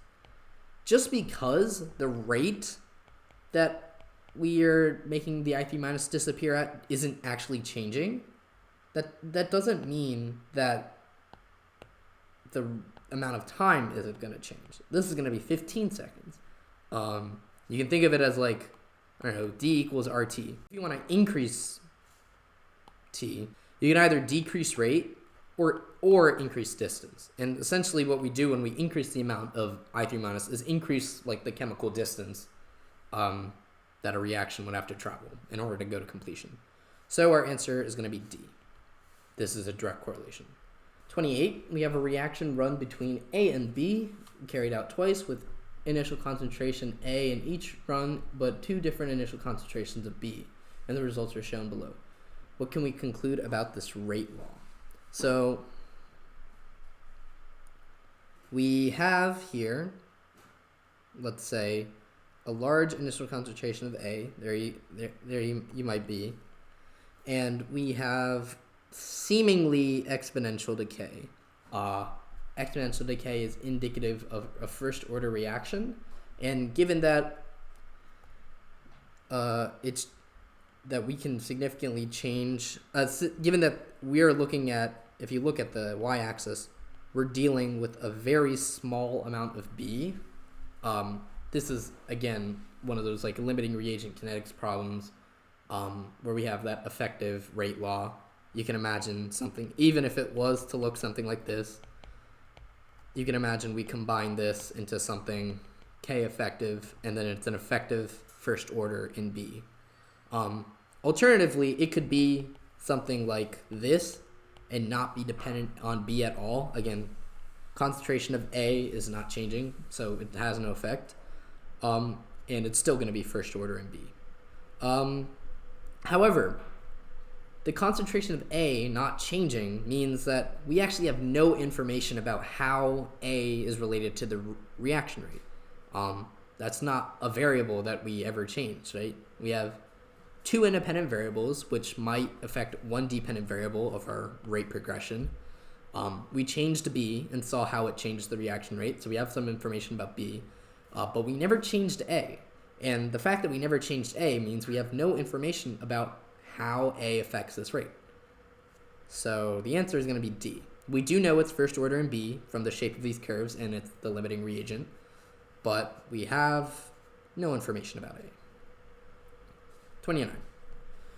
Nitrogen dioxide reacts with carbon monoxide in the following rate, in the following way, and it has a given rate law, and we're given 2 potential mechanisms, and we're asked to assess which ones look feasible or consistent. All right, so this is a simple exercise in evaluating reaction mechanisms and let's get a rate law from each of these and then see which ones match up. Start with this one. We're going to always want to start with what's the slow step. The slow step, the rate limiting step, this is going to determine the rate of the reaction. So the rate of reaction 1 is going to be K N2O4 times CO. Okay, you could say this is a rate law, but we have an intermediate in there as an N2O4. It's produced and then consumed. Intermediate shouldn't be in your overall rate laws, and we actually don't know if this is correct or not yet. So let's see if we can figure out a way to replace N2O4 in our equation, and we see that we can. We have a fast equilibrium right before this reaction, so we can apply the pre-equilibrium approximation, pre-EQ approximation, which just says assume that this reaction is always at equilibrium. All right, sounds good. We know that the equilibrium constant for this is going to be concentration of N2O4 over NO2 squared. So rearranging, we have the concentration of N2O4 equals our equilibrium constant times NO2 squared. And then we just plug that directly back into our rate law. Then we get K NO2 squared CO. Obviously, this is not the same as our given rate law, so we eliminate choice 1. All right, second one. Right off the bat, our first step is the slow step. So our rate is going to be K times, and then since that's a coefficient of 2, NO2 squared. This is a perfectly acceptable rate law, as it's all in the form of all of the equation terms are concentrations of reactants or products, perfectly acceptable, and that is the exact same as given here. So 2 is good. So the answer is 2 only. All right, question 30. Halfway point. For context, pencils down would have happened like 30 minutes ago. Reaction coordinate diagram of a reaction takes place at 300 Kelvin, and it's shown below. Which best represents the reaction coordinate for the same reaction at 340 Kelvin. First thing we're going to want to recognize is that the delta H of this reaction shouldn't change all that much. In C, that gap gets a little teeny bit wider. It's probably wrong. In D, it changes signs, which is also probably wrong. A and B look good though. The reason for this, there is a change of delta H with temperature, but it's pretty insignificant. So I wouldn't say that that's something you'd have to worry about. The next thing we're also going to want to note is that the activation energy should stay the same as well. Activation energy changes also very little with temperature. And it's true that at higher temperatures, you'll have more collisions, which overcome the activation energy, so you'll have a faster rate. However, that doesn't mean that your activation energy is actually changing. It stays the same for the most part. So in B, our activation energy changes significantly, so we can eliminate B. And our final answer is A, which looks almost exactly like the first one.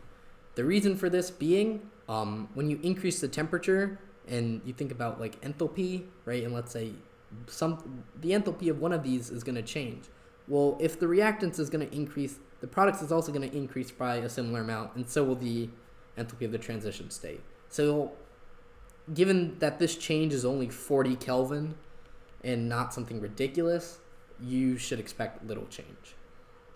Certainly nothing this dramatic or of the sorts. All right, 31. Pure PCl5 is placed in a rigid flask so that its pressure at 250 C is 2 bars. It slowly decomposes into PCl3 and Cl2 at this temperature, and the partial pressure of Cl2 is eventually 0.814 bars. What is Kp for this reaction? Well, pretty straightforward. We start by writing out the reaction equation, because you should always do that. We start with 2 bars and nothing of these, and then we end up with 0.814 bars. The only way that the Cl2 concentration can decrease or increase is if the PCl5 concentration decreases. So what would we would have to decrease by some amount, I guess. We're gaining 0.84 here, and it's very clear that if this goes up by 0.814, this has to go down by 0.814, and this also has to go up by 0.814. So we have equilibrium concentrations of 1.186 bars of PCl3, 0.814 bars of Cl2. These are equilibrium concentrations. Calculate Kp, write out our lovely equilibrium quotient,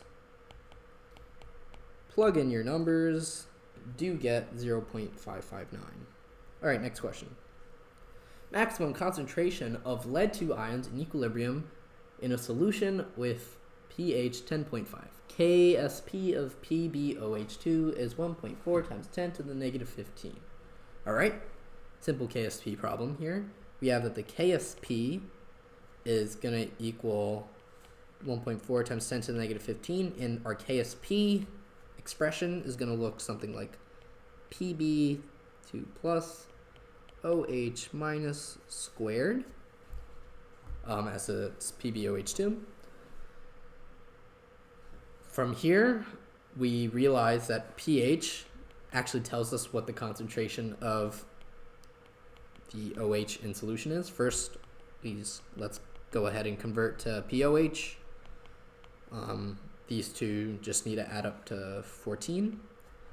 From pOH, we just use the definition of pOH, and we get ourselves an OH concentration of 10 to the negative 3.5. From here, we can plug that back into our equation, and we get 1.4 times 10 to the negative 15 equals Pb2 plus OH minus squared equals Pb2 plus times 10 to the negative 3.5 squared is 10 to the negative 7. So Pb2 plus equals 1.4 times 10 to the negative 8. Bingo. We have the pK of methyl ammonium is 10.64. What is the percent ionization of a 0.20 molar solution of methylamine? First thing you're going to want to do right off the bat, recognize that this information is given for methyl ammonium, and this is asking, however, for information about methylamine. So we're going to need to change this number into something that's relevant for methylamine. How do we do that? Well, note that pKa of your acid plus pKb of your conjugate base is going to equal 14. You can get this from rearranging equations, and you'll get the Kw equation. Not going to go through that right now. So we know that the pKb of our base is 3.36. From here, we just calculate how much of our given solution is dissolved by writing out our Kb equation. So Kb is going to look something like our base hydroxide over our original. This is going to equal 10 to the negative 3.36.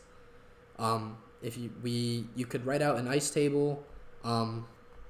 We would have something that looks like x times x over our initial concentration, 0.2 minus x equals 10 to the negative 3.36. If we evaluate this, we get x equals about 0.0094. You can, of course, simplify this to just 0.2, so it's not actually a quadratic. And then to find our percent ionization, we just take that figure and divide it by 0.20, which was our initial, and we get our final answer of 4.7.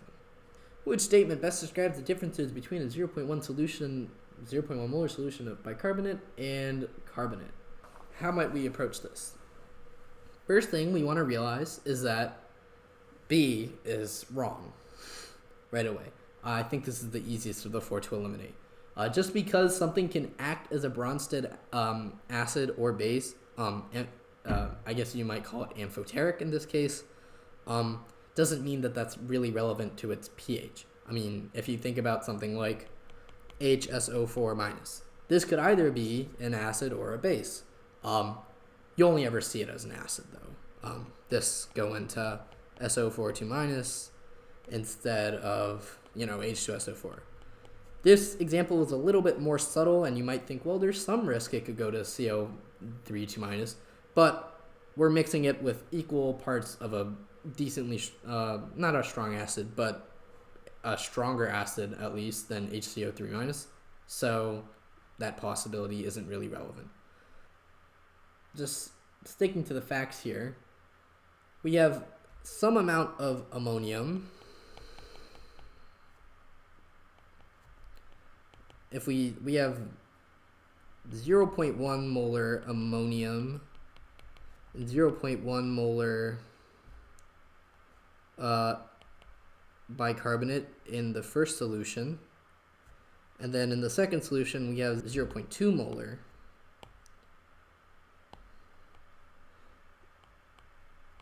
NH4 plus and 0.1 molar CO3 2 minus, and we're essentially just comparing these two. It's a little tricky, right? Because CO3 2 minus is a stronger base than HCO3 minus, but simultaneously we have double the amount of ammonium. So how do we navigate this? Well, just imagine in the perfect case scenario where all of the ammonium protonated all of the carbonate. What would happen?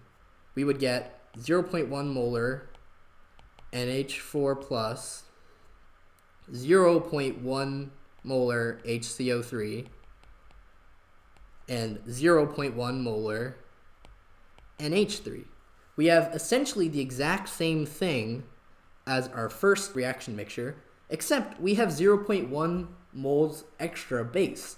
So given that everything is the same except we added a base to the second one, it's clear that this second scenario right here must be more basic. Yeah, it's that simple. Just imagine, and again, this is only in the edge case where all of the ammonium protonated all of the carbonate, which is likely to not happen. So even if that reaction went to completion, it's still going to be more basic than the first one. So this being more basic, its pH is going to be higher.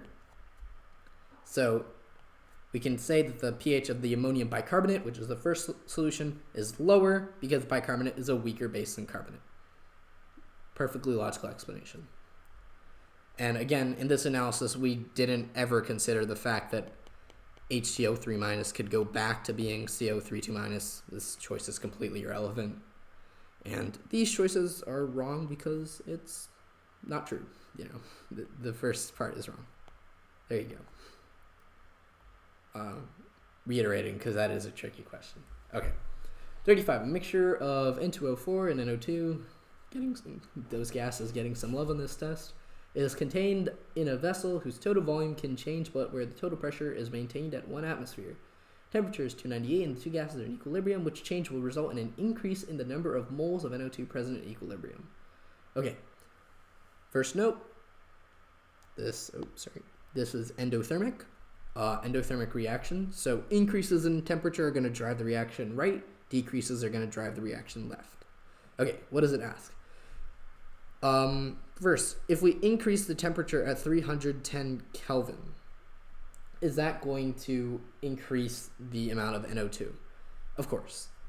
I went out of order here, but that should be the first thing you really look at because it's quite obvious. We have an endothermic reaction, we increase the temperature, drives right. Le Chatelier's principle, very basic. All right, second one, adding neon gas. Your gut instinct might just be to go, come on, this is obviously wrong. It's adding an inert gas that can't possibly be right. And you would be wrong, unfortunately, because take a look at the question here. It says the total pressure of the gas is maintained at 1 atmosphere. So sure, adding neon gas won't change anything about the partial pressures of N2O4 and NO2 right away, but it will change the total pressure. And as the system readjusts, right? So think about something like we have 0.1 atmospheres, I'll use the gases, N2O4, 0.1 atmospheres, or 0.9 atmospheres, let's just say, of NO2. This is adding to 1 atmosphere. Now say let's add an extra atmosphere of neon. Immediately, this doesn't actually have any effect because, again, the equilibrium is only dependent on these two partial pressures. But we have that condition that it has to be maintained at 1 atmosphere. So when the system readjusts to become 1 atmosphere, and then you'll get something like 0.05 ATM, N2O4, 0.45, 0.5 ATM. This is neon, this is NO2. We have changed those partial pressures just by adding an inert gas. So probably not going to be no change, but is this change going to increase the amount of NO2 or N2O4? Well, if we look at our reaction quotient right here, NO2 squared over N2O4, adding our gas ended up decreasing the partial pressures of both of these by a factor. So we go to something that has less total pressure. Maybe, let's say, 1/2 of our original NO2 squared over 1/2 of our N2O4.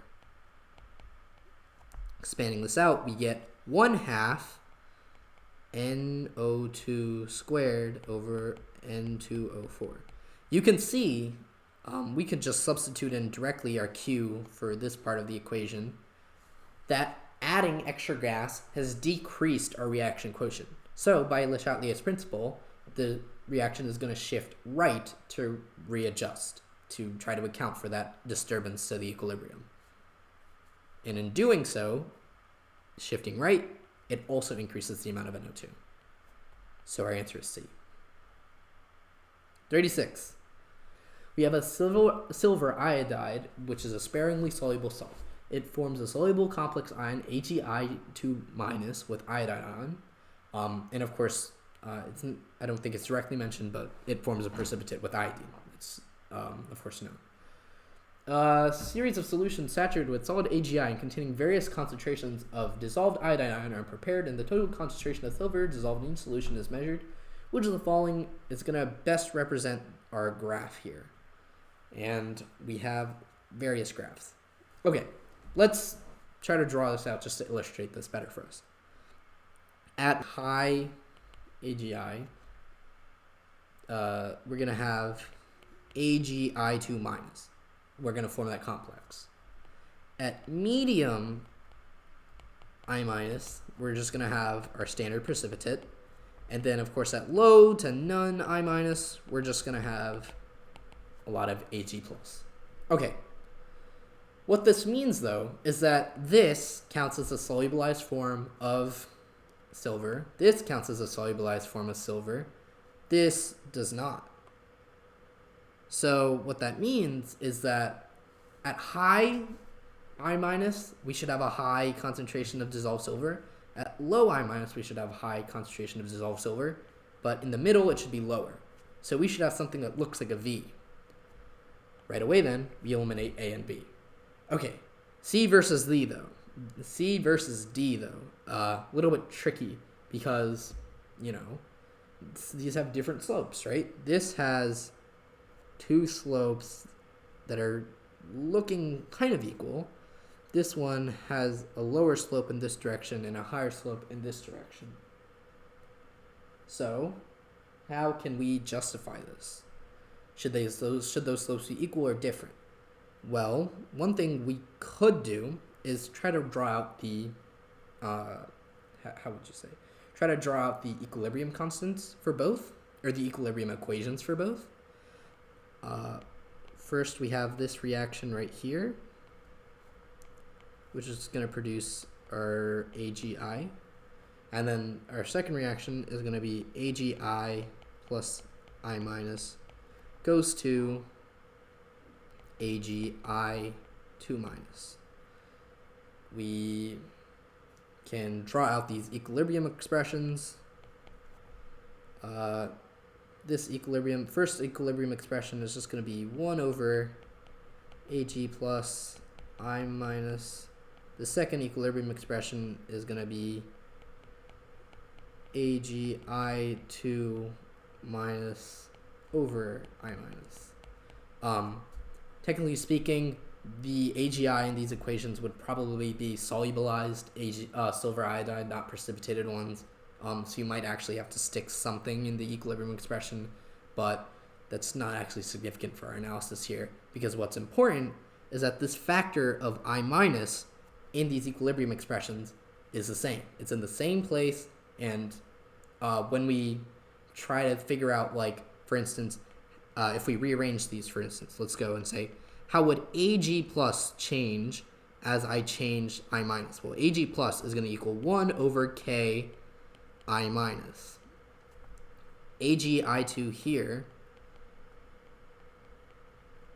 is going to change as some constant. Yes, I believe so. Weird. Yeah, some constant times I-. These are the same factor, pretty much. If you take the log of both sides, you get log of Ag plus equals negative log of I- plus whatever constant this is, and then log of AgI2- equals log I- plus some constant. So we have a difference here of negative versus positive, hence why one of those lines is sloping down and why the other is sloping up. But the magnitude of that slope should still be the same.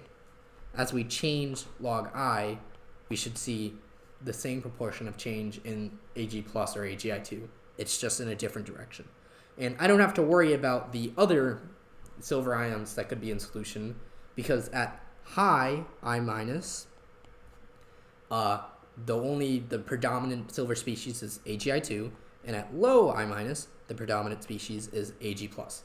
So this is sufficient. So the slopes are the same. It should look like a V. So your answer is D. Which species has the largest coefficient in the chemical equation for the disproportionation of white phosphorus in this basic solution is balanced? All right. So bear with me here, but off a hunch, I would probably guess OH minus. If you've seen or done redox reactions, the coefficients of OH minus and maybe water sometimes tend to be really high, because the only way you have to balance out the charges in these redox reactions is to put a lot of OHs on one or the other side. Now, this is absolutely not what you should be doing. You should not just circle OH and move on. But if you're in a crunch for time, as this test almost certainly will have you, this is a good guess, I would just say. Just wanted to point that out. But of course, the actual way you should do this is just balance the equation. All right, so we have two reactions here. We have an oxidation and a reduction. Our oxidation is going to be from phosphorus to phosphate. This is an oxidation state of 0. This is an oxidation state of +5. So we're going to be losing 5 electrons, or since we have 4 phosphates, we're actually going to lose 20 electrons. There you go. And then balance charges. So how are we going to balance charges? Well, we're going to have to add 32 hydroxides to this side.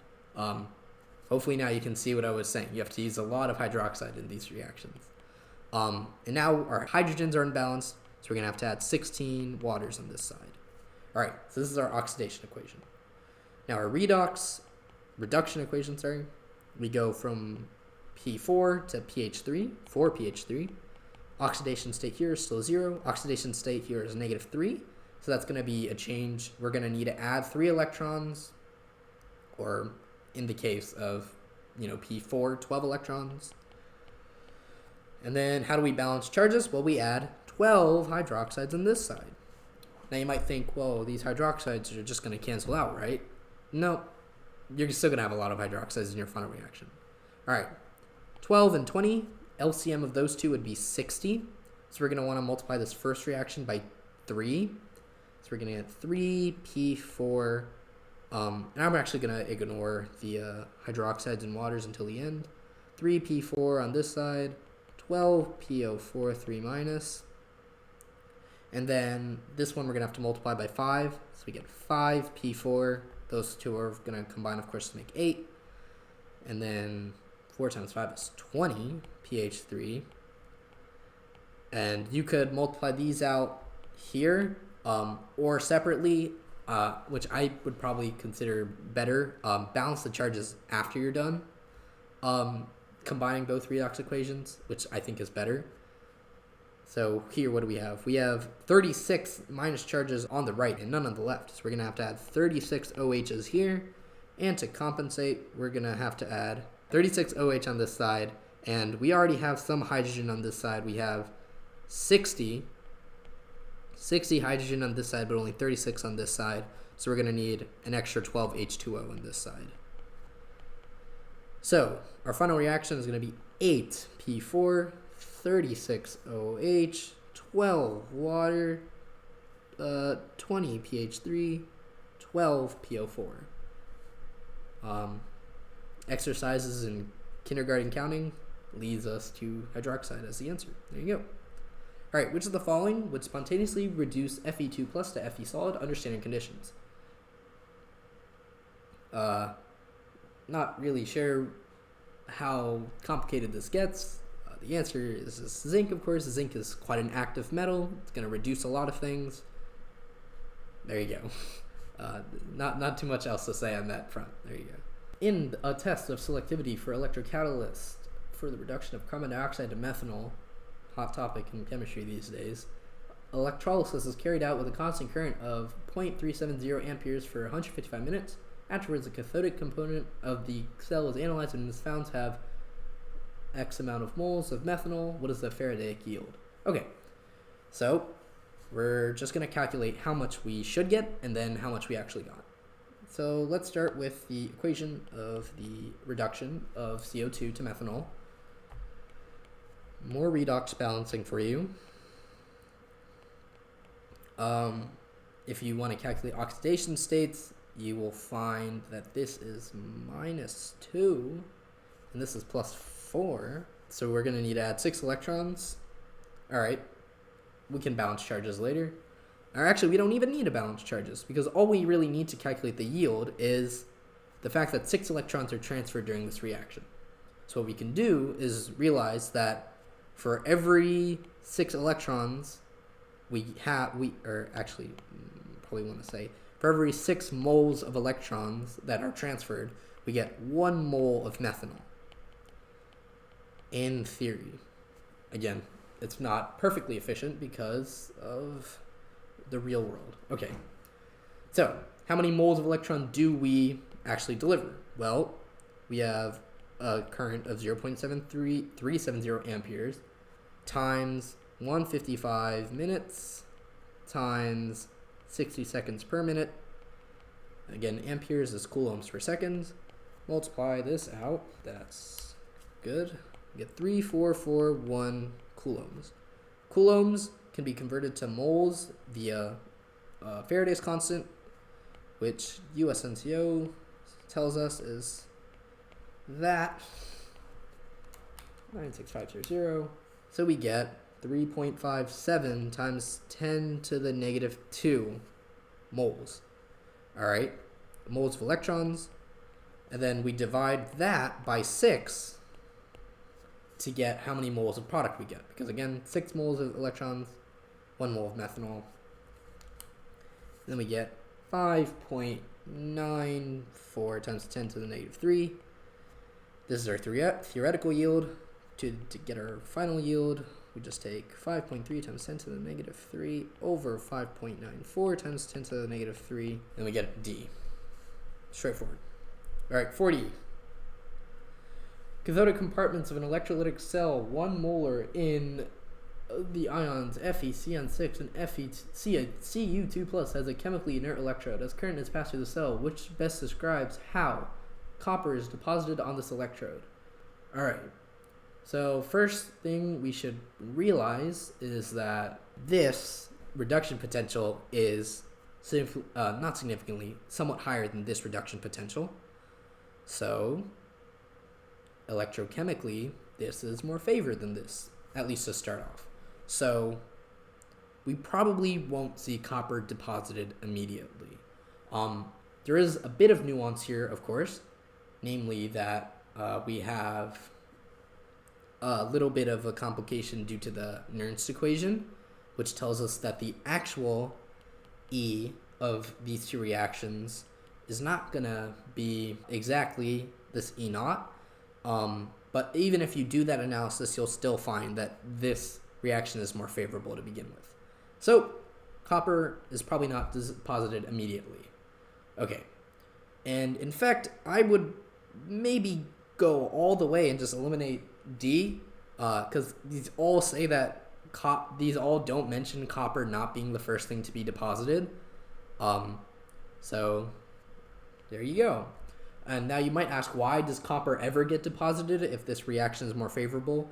That's because at some point you're going to use up all of your FeCN6 3-, or get to a concentration low enough so that the Nernst equation makes this electron reducing potential less than that. Pretty self-explanatory, but there you go.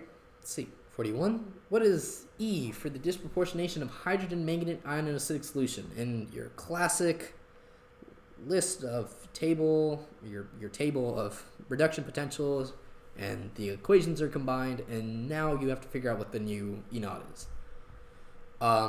So step number 1 is take 12 USNCO tests and then realize that no, you can't add or subtract them. This is one of the patented, tried and true USNCO ways of tripping up their students.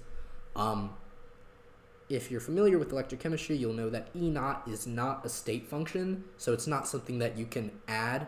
So if you have like two equations and then you add them together, the E naughts for those equations are not going to add together to get your new equation. Like, I don't know, Hess's law or something. So, how do we do this then? The key is, well, if we don't have this being a state equation, why don't we just turn it into something that is a state function? All right. One of the easiest, most convenient state functions to use here is just delta G, because there's a very convenient relation between these two. Delta G equals negative F epsilon. Okay, let's convert these then. N here is number of electrons. F here is Faraday's constant. So here we have 1 electron. Here we have 5. So I'm going to go ahead and convert these for us. We have, what is negative 1 times 96500 times 0.9. This equation is going to be about negative 87 kilojoules per mole. And our other lovely equation is going to be negative 5 times F times E. What is E? And that's going to be negative 730 kilojoules per mole. Not quite the proper significant figures, but that's okay. What do we do from here? So we need to figure out a way now to combine these two equations to get this final equation. It's not immediately obvious how you might do that, but one thing you can realize is that we have HMNO4 minus here and HMNO4 minus here and nowhere else. So to get 5 HMNO4 on the reactant side, we need to take this reaction. So reaction 1, I'll use it as a little variable here, and make it, reverse it, so the negative, and then multiply it by 5. All right, and how about our second reaction here? We'll note that there's only one source of water here and one source of water in the product, or in the final equation we want to get. So if we just tack on a reaction 2, there you go. Here is our final equation. This is what's going to give us our unknown. So the awesome thing about state functions is if negative 5 of your first reaction plus your second reaction equals your third reaction, any state function associated with these also follow the exact same relation. Negative 5 of our first function plus our second function is going to give us our desired delta G. So let's go ahead and do this calculation then. Negative 730 plus 87 times 5 is going to give us negative 295. All right, negative 295 kilojoules per mole. We have our delta G for this equation. Now we just need to convert it back into E. So again, delta G equals negative NFE. We need to figure out what N is because we already have F and we're trying to find E anyways. So how many electrons are transferred in this reaction? We have 5 molecules of HMNO4 minus. Each of these has plus 6, and then this turns into 4 MnO4 minus with plus 7, and 1 Mn2 plus with plus 2, obviously. So how do we go from this to this? Well, imagine having, let's say, 4 HMNO4 minus, so 4 of these, and then just take away an electron from all of these. So if we take away an electron from all of these, I'll get 4 MnO4 minus plus 4 electrons. So that's where this comes from. And then I can stick these 4 electrons into my last HMNO4 minus and turn it into Mn2 plus. From that, we can see that 4 electrons are transferred. There you go. So that's our N.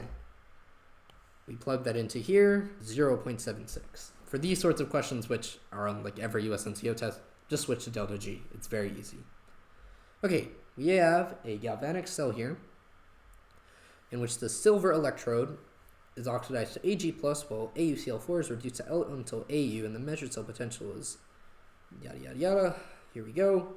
Which change would result in the largest value of the largest value of the measured cell potential.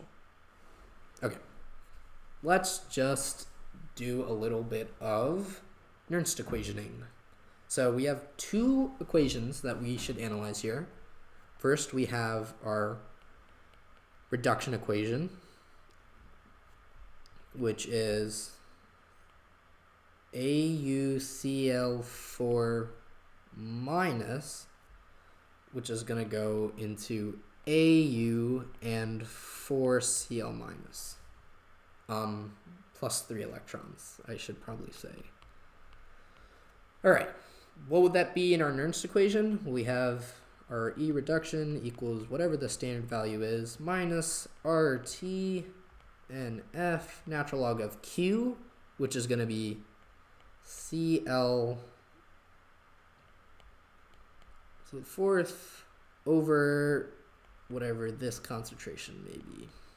Okay, and then we have an oxidation equation, which is just simple Ag to Ag plus. Our reduction here is going to be E minus RT, and I'm actually going to change this to 3 and then this to just regular F so it's easier to compare. Natural log of Ag. Okay, E oxidation. So combining all of these into our overall E, we have, I'm just going to say our delta E naught ideal, which is formed from this term and this term, minus RT over F times 1/3 natural log Cl4 over AuCl4 minus natural log Ag plus. It's minus because to get this, we did ER minus EO. Okay, complicated stuff here, but now we have it in all in one equation. We're looking to try to increase this value by the biggest factor. So what will do that by the biggest factor? So first we have decreasing AuCl. Note that in our initial equation, AuCl is a reactant. If you decrease the amount of reactant you have, that decreases the favorability of that reaction. You can almost think of it as like Le Chatelier's principle, where if you decrease the reactant, shifts left, no good. So this is incorrect, because that's gonna decrease our cell potential. Decreasing Cl to 0.1, decreasing Ag to 0.1, and right away I'm just gonna eliminate D. Surface area might be relevant to things like kinetics, has no relevance to the thermodynamics of this equation. As you can see, it's not a term in our overall equation, so it's relevant. Okay, so what is a bigger change? Decreasing Cl minus or increasing Ag plus? What I'm going to do is I'm going to expand out these logarithms and see what we get. So I'm just going to ignore this factor right here. If we expand out this logarithm, we get 4/3 minus 4/3 ln Cl. There you go. And if I expand out this term, we get negative ln Ag plus. These are both minuses, so decreasing the Cl minus inside of the log is going to increase the value of this term. Same with this. But as you can see from this 4/3 factor and this only being an implied 1 factor, the Cl is going to have a slightly bigger change to the E value for this versus the Ag. So this is going to be Cl. Yeah. Log math, one of the most important skills you can have for USNCO. So get comfortable with manipulating your logs. All right. We have an electron, one electron in a ground state atom of Ge has quantum numbers Nl, Ml, and Ms of 4, 1, 1, negative 1/2. Which of the following cannot be a valid set of quantum numbers for another electron in this atom? All right, let's get going first. Let's write out our full electron configuration. And it's germanium, so it should be that. And let's try things out. So first we have 3, 2, which corresponds to D, and 1 and 1/2. This is either 1/2 or negative 1/2, so it's fine. This is fine because it's less than 2. And as you can see, we have every D electron in germanium, or 3D electron. So this could in fact be another electron. So this is fine. Next up, 4. This is corresponding to S. This is corresponding to, the only possible magnetic quantum number you can have, which is 0. And this is either 1/2 or negative 1/2. So we're okay. Again, we have both 4s electrons, so this is also valid. And again, it says cannot be, so make sure you look out for that. All right, C, we have 4p. That seems like a valid quantum number to have. However, note that we already have a 4p electron here that has the opposite spin. So if you imagine something like this, right, and I can label these. So these are our magnetic quantum numbers here. We have one in the first magnetic quantum number spin down. So having one of the 0th quantum number spin up is kind of strange. By Hund's rule, these should be parallel spins. The last one, 4p negative 1, so still in a different one, and it's spin down. One thing to watch out for, which wasn't the point of this question, but it might have been, is these both have to be parallel spins, and these also both have to be in different orbitals. Also, Hund's rule states that you want to fill up every orbital once before you fill up any twice, so something like this is going to be invalid. So we say our answer is C because this would suggest a 4p orbital situation, something like this, which is not good.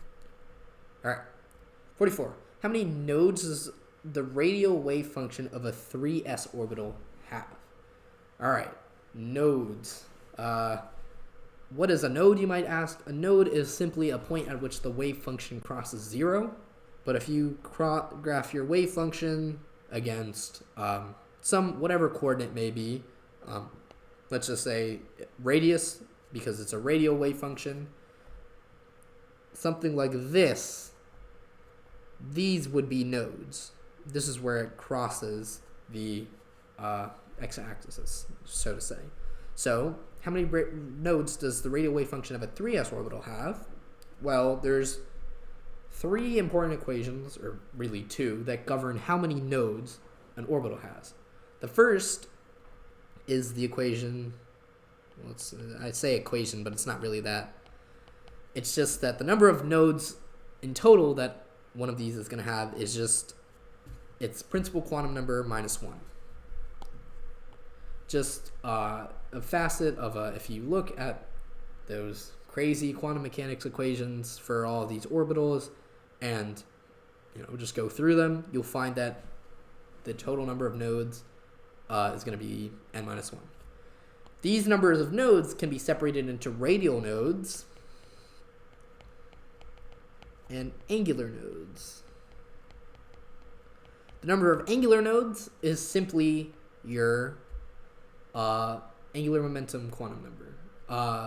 There you go. Yeah, so something like SPDF 0, 1, 2, 3. If it's an f orbital, it's always 3. If it's a p orbital, it's always 2. Always 1, sorry. If it's 0 orbital, always 2. If it's an s orbital, always 0. So we have no angular nodes here. And of course, if this plus this equals that, this of course must be n minus l minus 1. We might as well speed this up here. 3 minus 0 minus 1 equals 2. That's your answer. All right. Which transition in a gas phase hydrogen atom would absorb the most energy? Well, here, simple application of the Rydberg equation, or I don't know, Balmer equation, or Bohr equation, whatever you want to call it. Just know the important feature of these equations is that energy is proportional to negative 1 over n squared. So if we draw out, and if we, again, changes in energy are just going to be proportional to 1 over n1 squared minus 1 over n2 squared. So absorbing the most energy, we're probably going to want to maximize this difference. And if we want a big change in these, we're going to probably want smaller of these quantum numbers. So the 1 to 3 or the 3 to 1 is probably going to be bigger than the 2 to 4 or the 4 to 2. Simply because, 1 over 1 squared minus 1 over 3 squared is bigger than 1 over 2 squared minus 1 over 4 squared. Okay, so we eliminate those. But is it 1 to 3 or 3 to 1? Well, we're talking about absorbing energy here, so we want to go from low energy to high energy. A is going from the lowest energy, ground state, n equals 1, to a higher energy, n equals 3. This is absorbing energy. It's absorbing a lot of energy, so it is our answer. All right. 46. Which element has a gas phase electron affinity closest to that of sulfur? And we have oxygen, phosphorus, chlorine, and selenium. All right. Let me draw us a little bit of a periodic table here. Here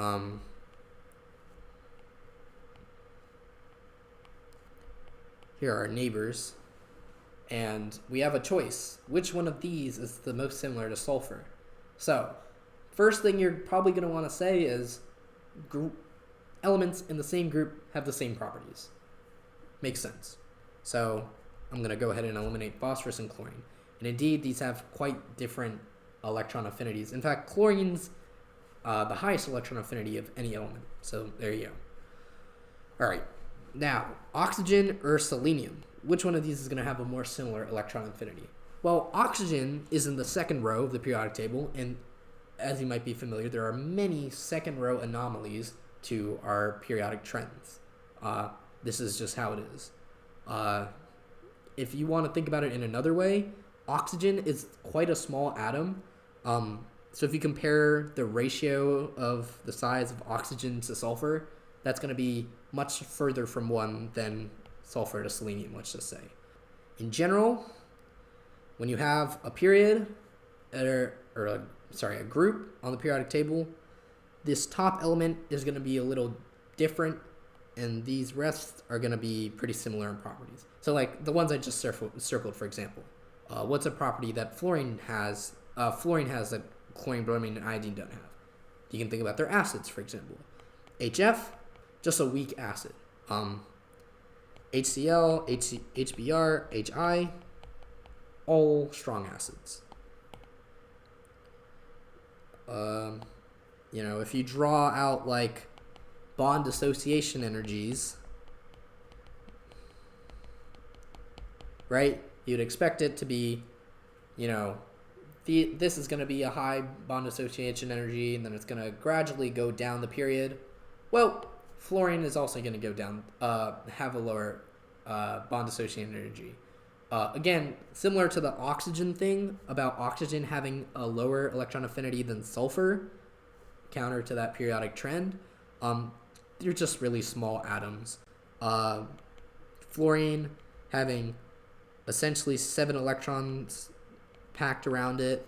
You have a lot of repulsion. This is going to be an exception to the trend. Same thing with oxygen. Oxygen has 6 electrons. If you try to force a seventh one in there, it's a small atom. So even though it's super electronegative and has a high effective nuclear charge and all that, it's just a small atom. It's not going to be able to take up that negative charge with very much stability. Just how it is. First ionization energy of gallium is greater than that of aluminum, which is the best explanation for this. When in doubt, go Zeph. I don't really know why you would want to calculate the Zeph, but one thing you might know about effective nuclear charge, which is very powerful for explaining these periodic trends, is that 3d electrons, or just d and f electrons in general, are pretty bad at screening nuclear charge from the electrons. So normally, when you build up, let's say this is my nucleus, And I have my electron clouds, right? And all my minus charges go around here and so on and so forth. This minus charge experiences a pull from the nucleus, but then also a lot of pushes because of these electron repulsions. D orbitals and F orbitals, though, is because they all have really wacky shapes. Like this is something like a d orbital. This is not going to really be able to shield an electron here, right? It's kind of weird. As opposed to, let's just say, here's my nucleus and I have an electron out here, an s orbital, which is just perfect uniform repulsion of this electron. D orbitals and F orbitals are pretty bad at what this effect is called shielding. This is exactly what A is, so might as well just circle that. We can take a look. The 4p orbitals in gallium have an additional radial node compared to the 3p orbitals in aluminum, and thus have more electron density very close to the nucleus.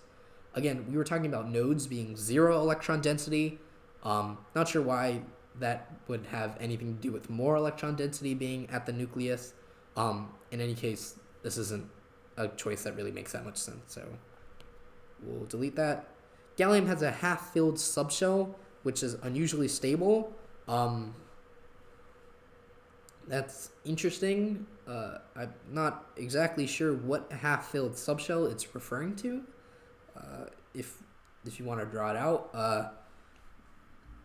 but also, this is tenuous logic. I think the better way to talk about things about like half-filled subshells when you want to compare, like, let's just say nitrogen and oxygen, and you would say nitrogen has a higher ionization energy than oxygen. True statement, because nitrogen is a half-filled shell, which is stable. Probably a better way to say that is that other atoms would like to be at that half-filled shell, because neighboring electron configurations are a bit unstable, because you often have this sort of doubling up of electrons, which is causing repulsions if you're in the same orbital, which is unstable. And again, I'm not even sure this is true, so I'm going to cross that off. All right, because electron energy is proportional to 1 over n squared, and electrons with higher principal quantum numbers have lower energy. This isn't true. We said energy is proportional to negative 1 over n squared. Very key difference, because this means that we're getting higher energies with higher n's, not lower energies. It's a key sign here, so this is incorrect. There you go. All right, by what mode of decay does sulfur 31 undergo decay? Alpha, beta, gamma, positron emission. 31 sulfur. And something that was briefly confusing for me on the exam, at least personally, might have been for some of you too. Whenever you see beta decay in isolation, that's uniquely referring to beta minus decay. So, I don't know, you might have been confused because beta plus decay and positron emission are like the same thing. Well, when you just say beta decay, it means beta minus decay. Phosphorus 32 is a stable isotope, but we have isotope 31 that's quite close to there. So maybe if we could somehow go from here to there without changing our atomic mass, that would be convenient. And fortunately, there is. This is an example of positron emission. If we just emit a positron, and I can draw out this nuclear reaction if you want.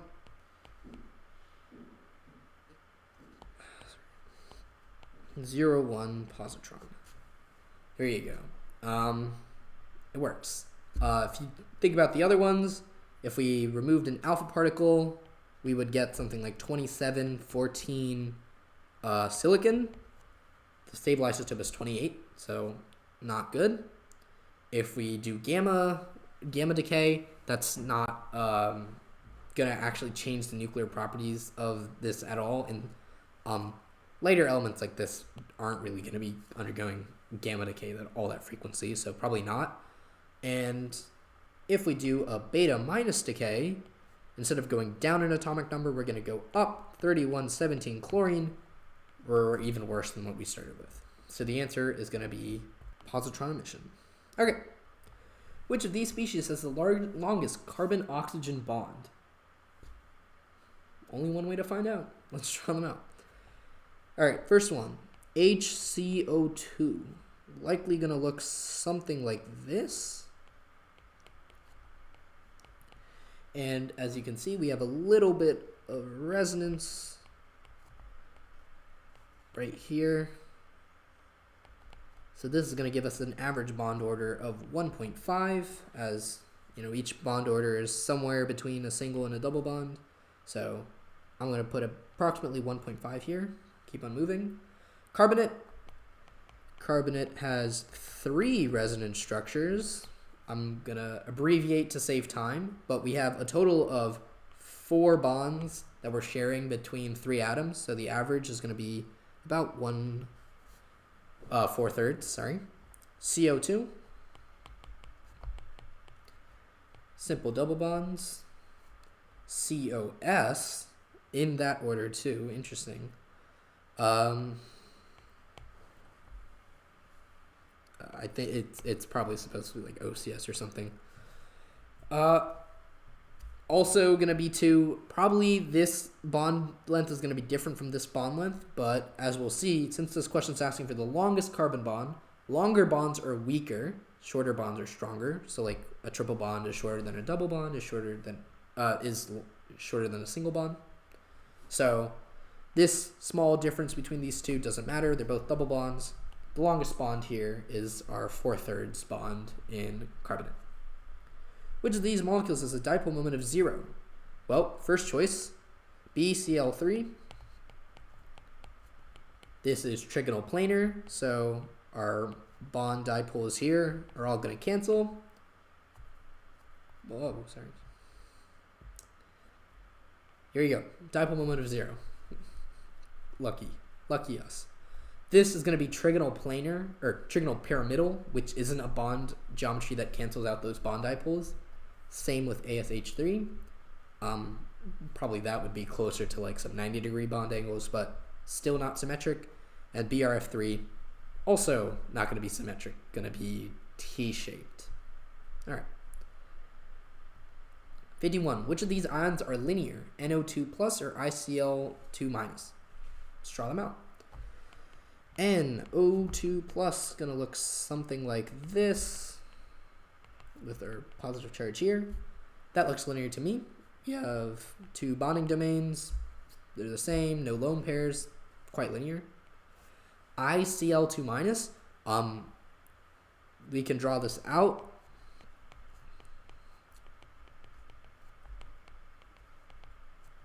One lone pair, 2 lone pair, 3 lone pair. This has a minus charge. And that's also looking linear because we have 3 lone pairs, but those 3 lone pairs all occupy equatorial two axial chlorines, are going to be at 180 degrees to each other. One thing to note, this might have thrown you off a little bit, like how do I draw this? This is isoelectronic, or like valence shell isoelectronic to just I3 minus, which you might be more familiar with, is also linear. Both A and B. Which is the best description of the substance whose empirical formula is NPF10? A bit of trivia here, I would probably say, although you can look at these and see which ones seem reasonable. It is C. This is NPF10 is an ionic substance formed of NF4 plus cations and PF6 minus anions. Good piece of chemistry to know. But we can also isolate some of these other choices just by looking about how reasonable they look. So here we have hexavalent nitrogen. So they skipped right past pentavalent nitrogen not being allowed. Hexavalent nitrogen. Nope, that's not real. Please do not comment with a paper showing hexavalent nitrogen. I'm sure it exists, but just not very, very common at all. Not very common at all. Here, our nitrogen is fine, but now we have a phosphorus with 8 bonds. what is that, cubic? So those high tier Vesper structures. This is also very unlikely, so we can cross that out. And finally, once again, we have our lovely hexavalent nitrogen. Still not allowed. Incorrect. So even if you didn't know this piece of trivia, surely your chemical intuition would help you here. Okay, 53. What is the best arrangement of the three-dimensional representation of the 3D arrangement of atoms in dimethyl carbodiamide? They always have these single bonds here, which are a little confusing, so I'm going to just draw out the molecule. Looks a little something like this. I'll give it a little symmetry. And I'll just say these are CH3, as they are here, just CH3.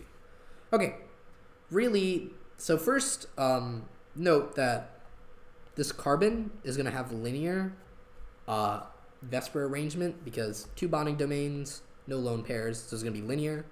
All 3 of these are linear except D, which has a little kink for some reason. We eliminate that. The rest differ in the relative position, rotation, I guess you could say, of these 2 groups in space with each other. One of them, they're this way. One of them, they're this way. One of them, they're this way. So, and I was like pointing directly outward. Which one is it? You might be tempted to say something like B because these are far apart, and surely having the 2 groups as far apart as possible would be good. But the orbital arrangement about C is actually not going to allow for that. So what do I mean orbital arrangement? This carbon in the center is going to have sp hybridization. So it's going to have 2 sp orbitals here that are going to interact with our nitrogens, which themselves have sp2. So they'll have sp2. And then our carbon atom is going to have 2 p orbitals, one this way and one this way, forming like a plus sign. One of the nitrogens is going to be able to interact directly with this part of the plus sign, the up-down facing part. But the other one, to interact with the other remaining p orbital, is going to have to be facing to the side. Our 2 groups are going to have to end up being perpendicular because you need head-on overlap with your orbitals to have a good bond. You can't have one orbital be this way and the other orbital be this way. That's not going to work. Actually, with p orbitals especially, you're going to have destructive interference. You're not going to have a bond. So if I draw out my orbitals here, one of these orbitals is going to have to be right side up, and one of these other orbitals is going to have to be facing the side. So our answer here is actually going to be C. This is a quite common motif in chemistry, or I guess organic chemistry more so. There are these compounds, allenes, that look a little something like this. And these hydrogen atoms are not coplanar, despite what this drawing is. It's just like this little arrangement like here. 2 of them are going to be in the plane, 2 of them are going to stick out of the plane. And this leads to all sorts of funny things and stereochemistry and sorts, but this is our answer. And note that this is the same thing. 2 adjacent double bonds. There you go. Okay, 54. Alright, so 54, we have 2 substances with formula En2COCl3 have different aqueous solubilities in different UV spectra in the aqueous solution. Which of the following is the most likely explanation for this observation? First, enantiomers. Rule that out immediately. Why? Well, one of the hallmarks of enantiomers is that they differ from each other in no chemical properties. The only way you can tell enantiomers apart is if you bring in some other sort of optically active compound, or you bring in like polarized light or something like that. But we know that they differ in aqueous solubilities, and UV spectra, those spectra aren't taken using polarized light. If those qualities of the compounds are different, we know that they absolutely cannot be enantiomers. All right. 2, the substances are geometric isomers. This is plausible. Something like geometric isomers, if I draw out this complex, would be something like, I don't know, something like this. Let's just say this is my ethylene diamine.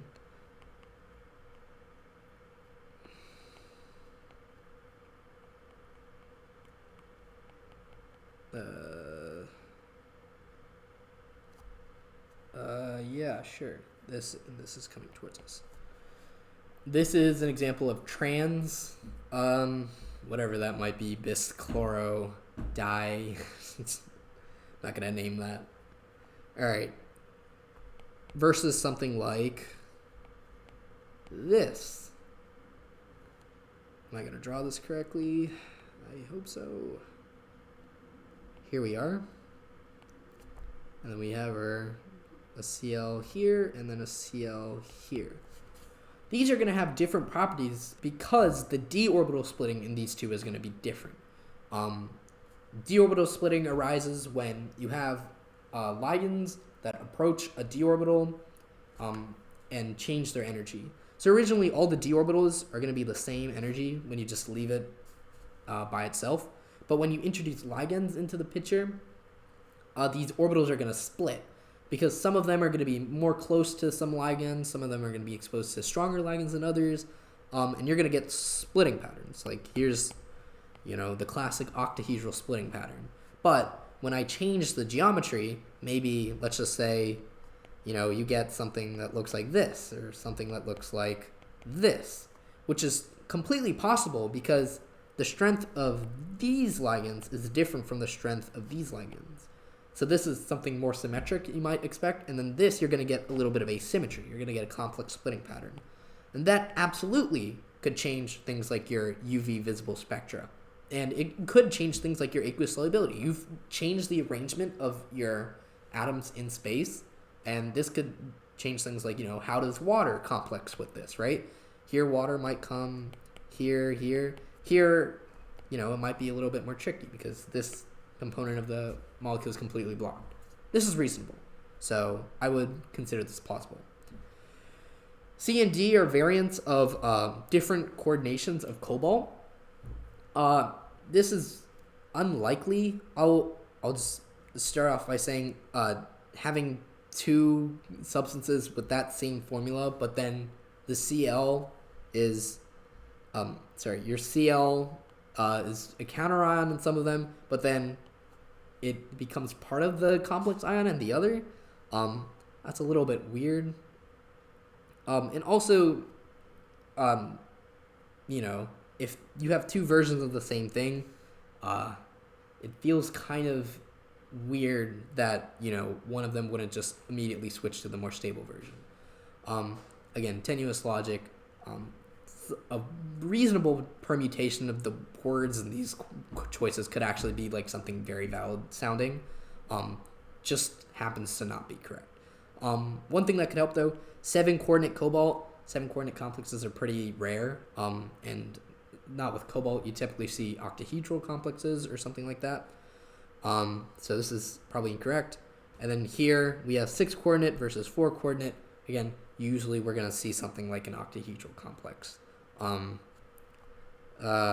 could, I guess maybe potentially you would see I actually consider that unlikely. You could think about some logic using like, let's just say 18 electron rule, right? Cobalt 2+. Cobalt is in group 9. We have to take away 3 electrons, so that's cobalt 3+ in all of these. So we're going to have 6 electrons. So what you would think then is you need 6 2-electron contributing atoms from ligands to be able to get to 18 electrons. The 18 electron rule.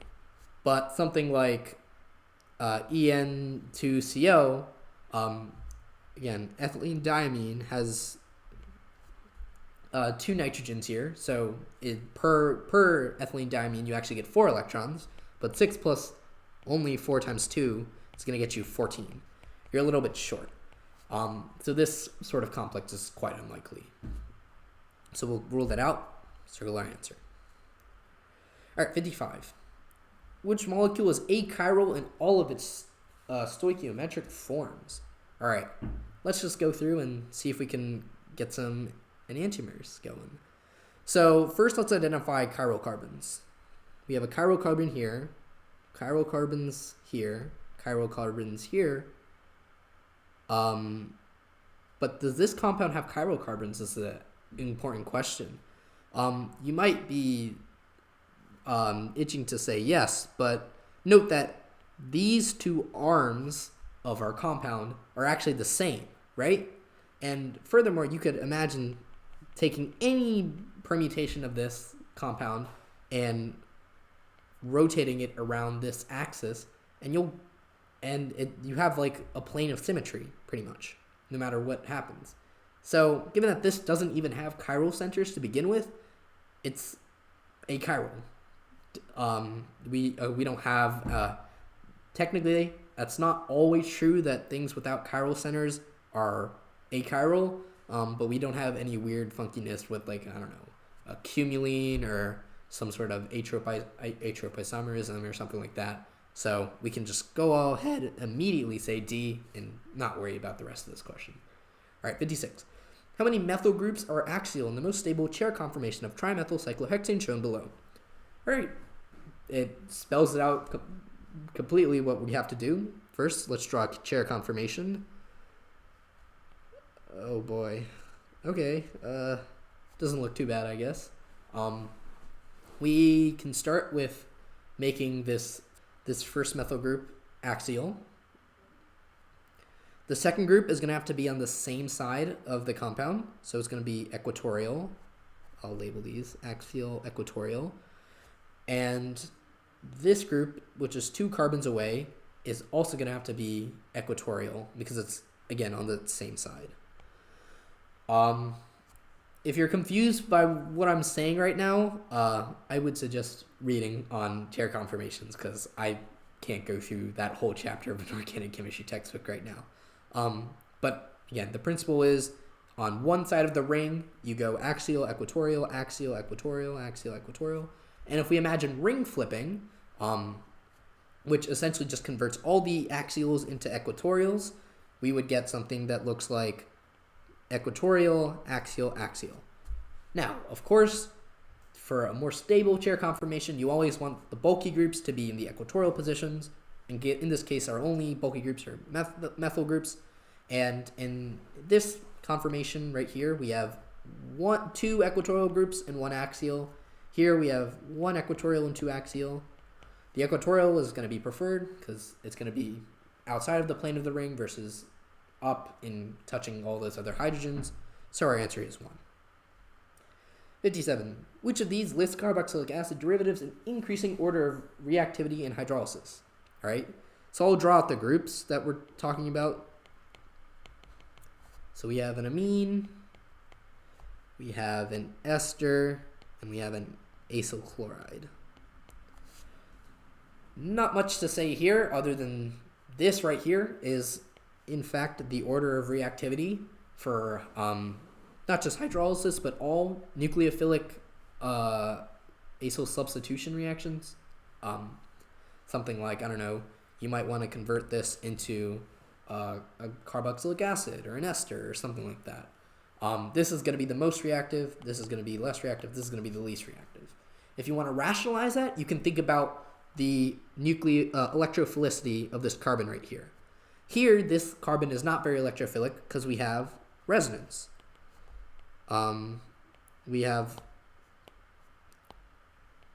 resonance in electron donating group here.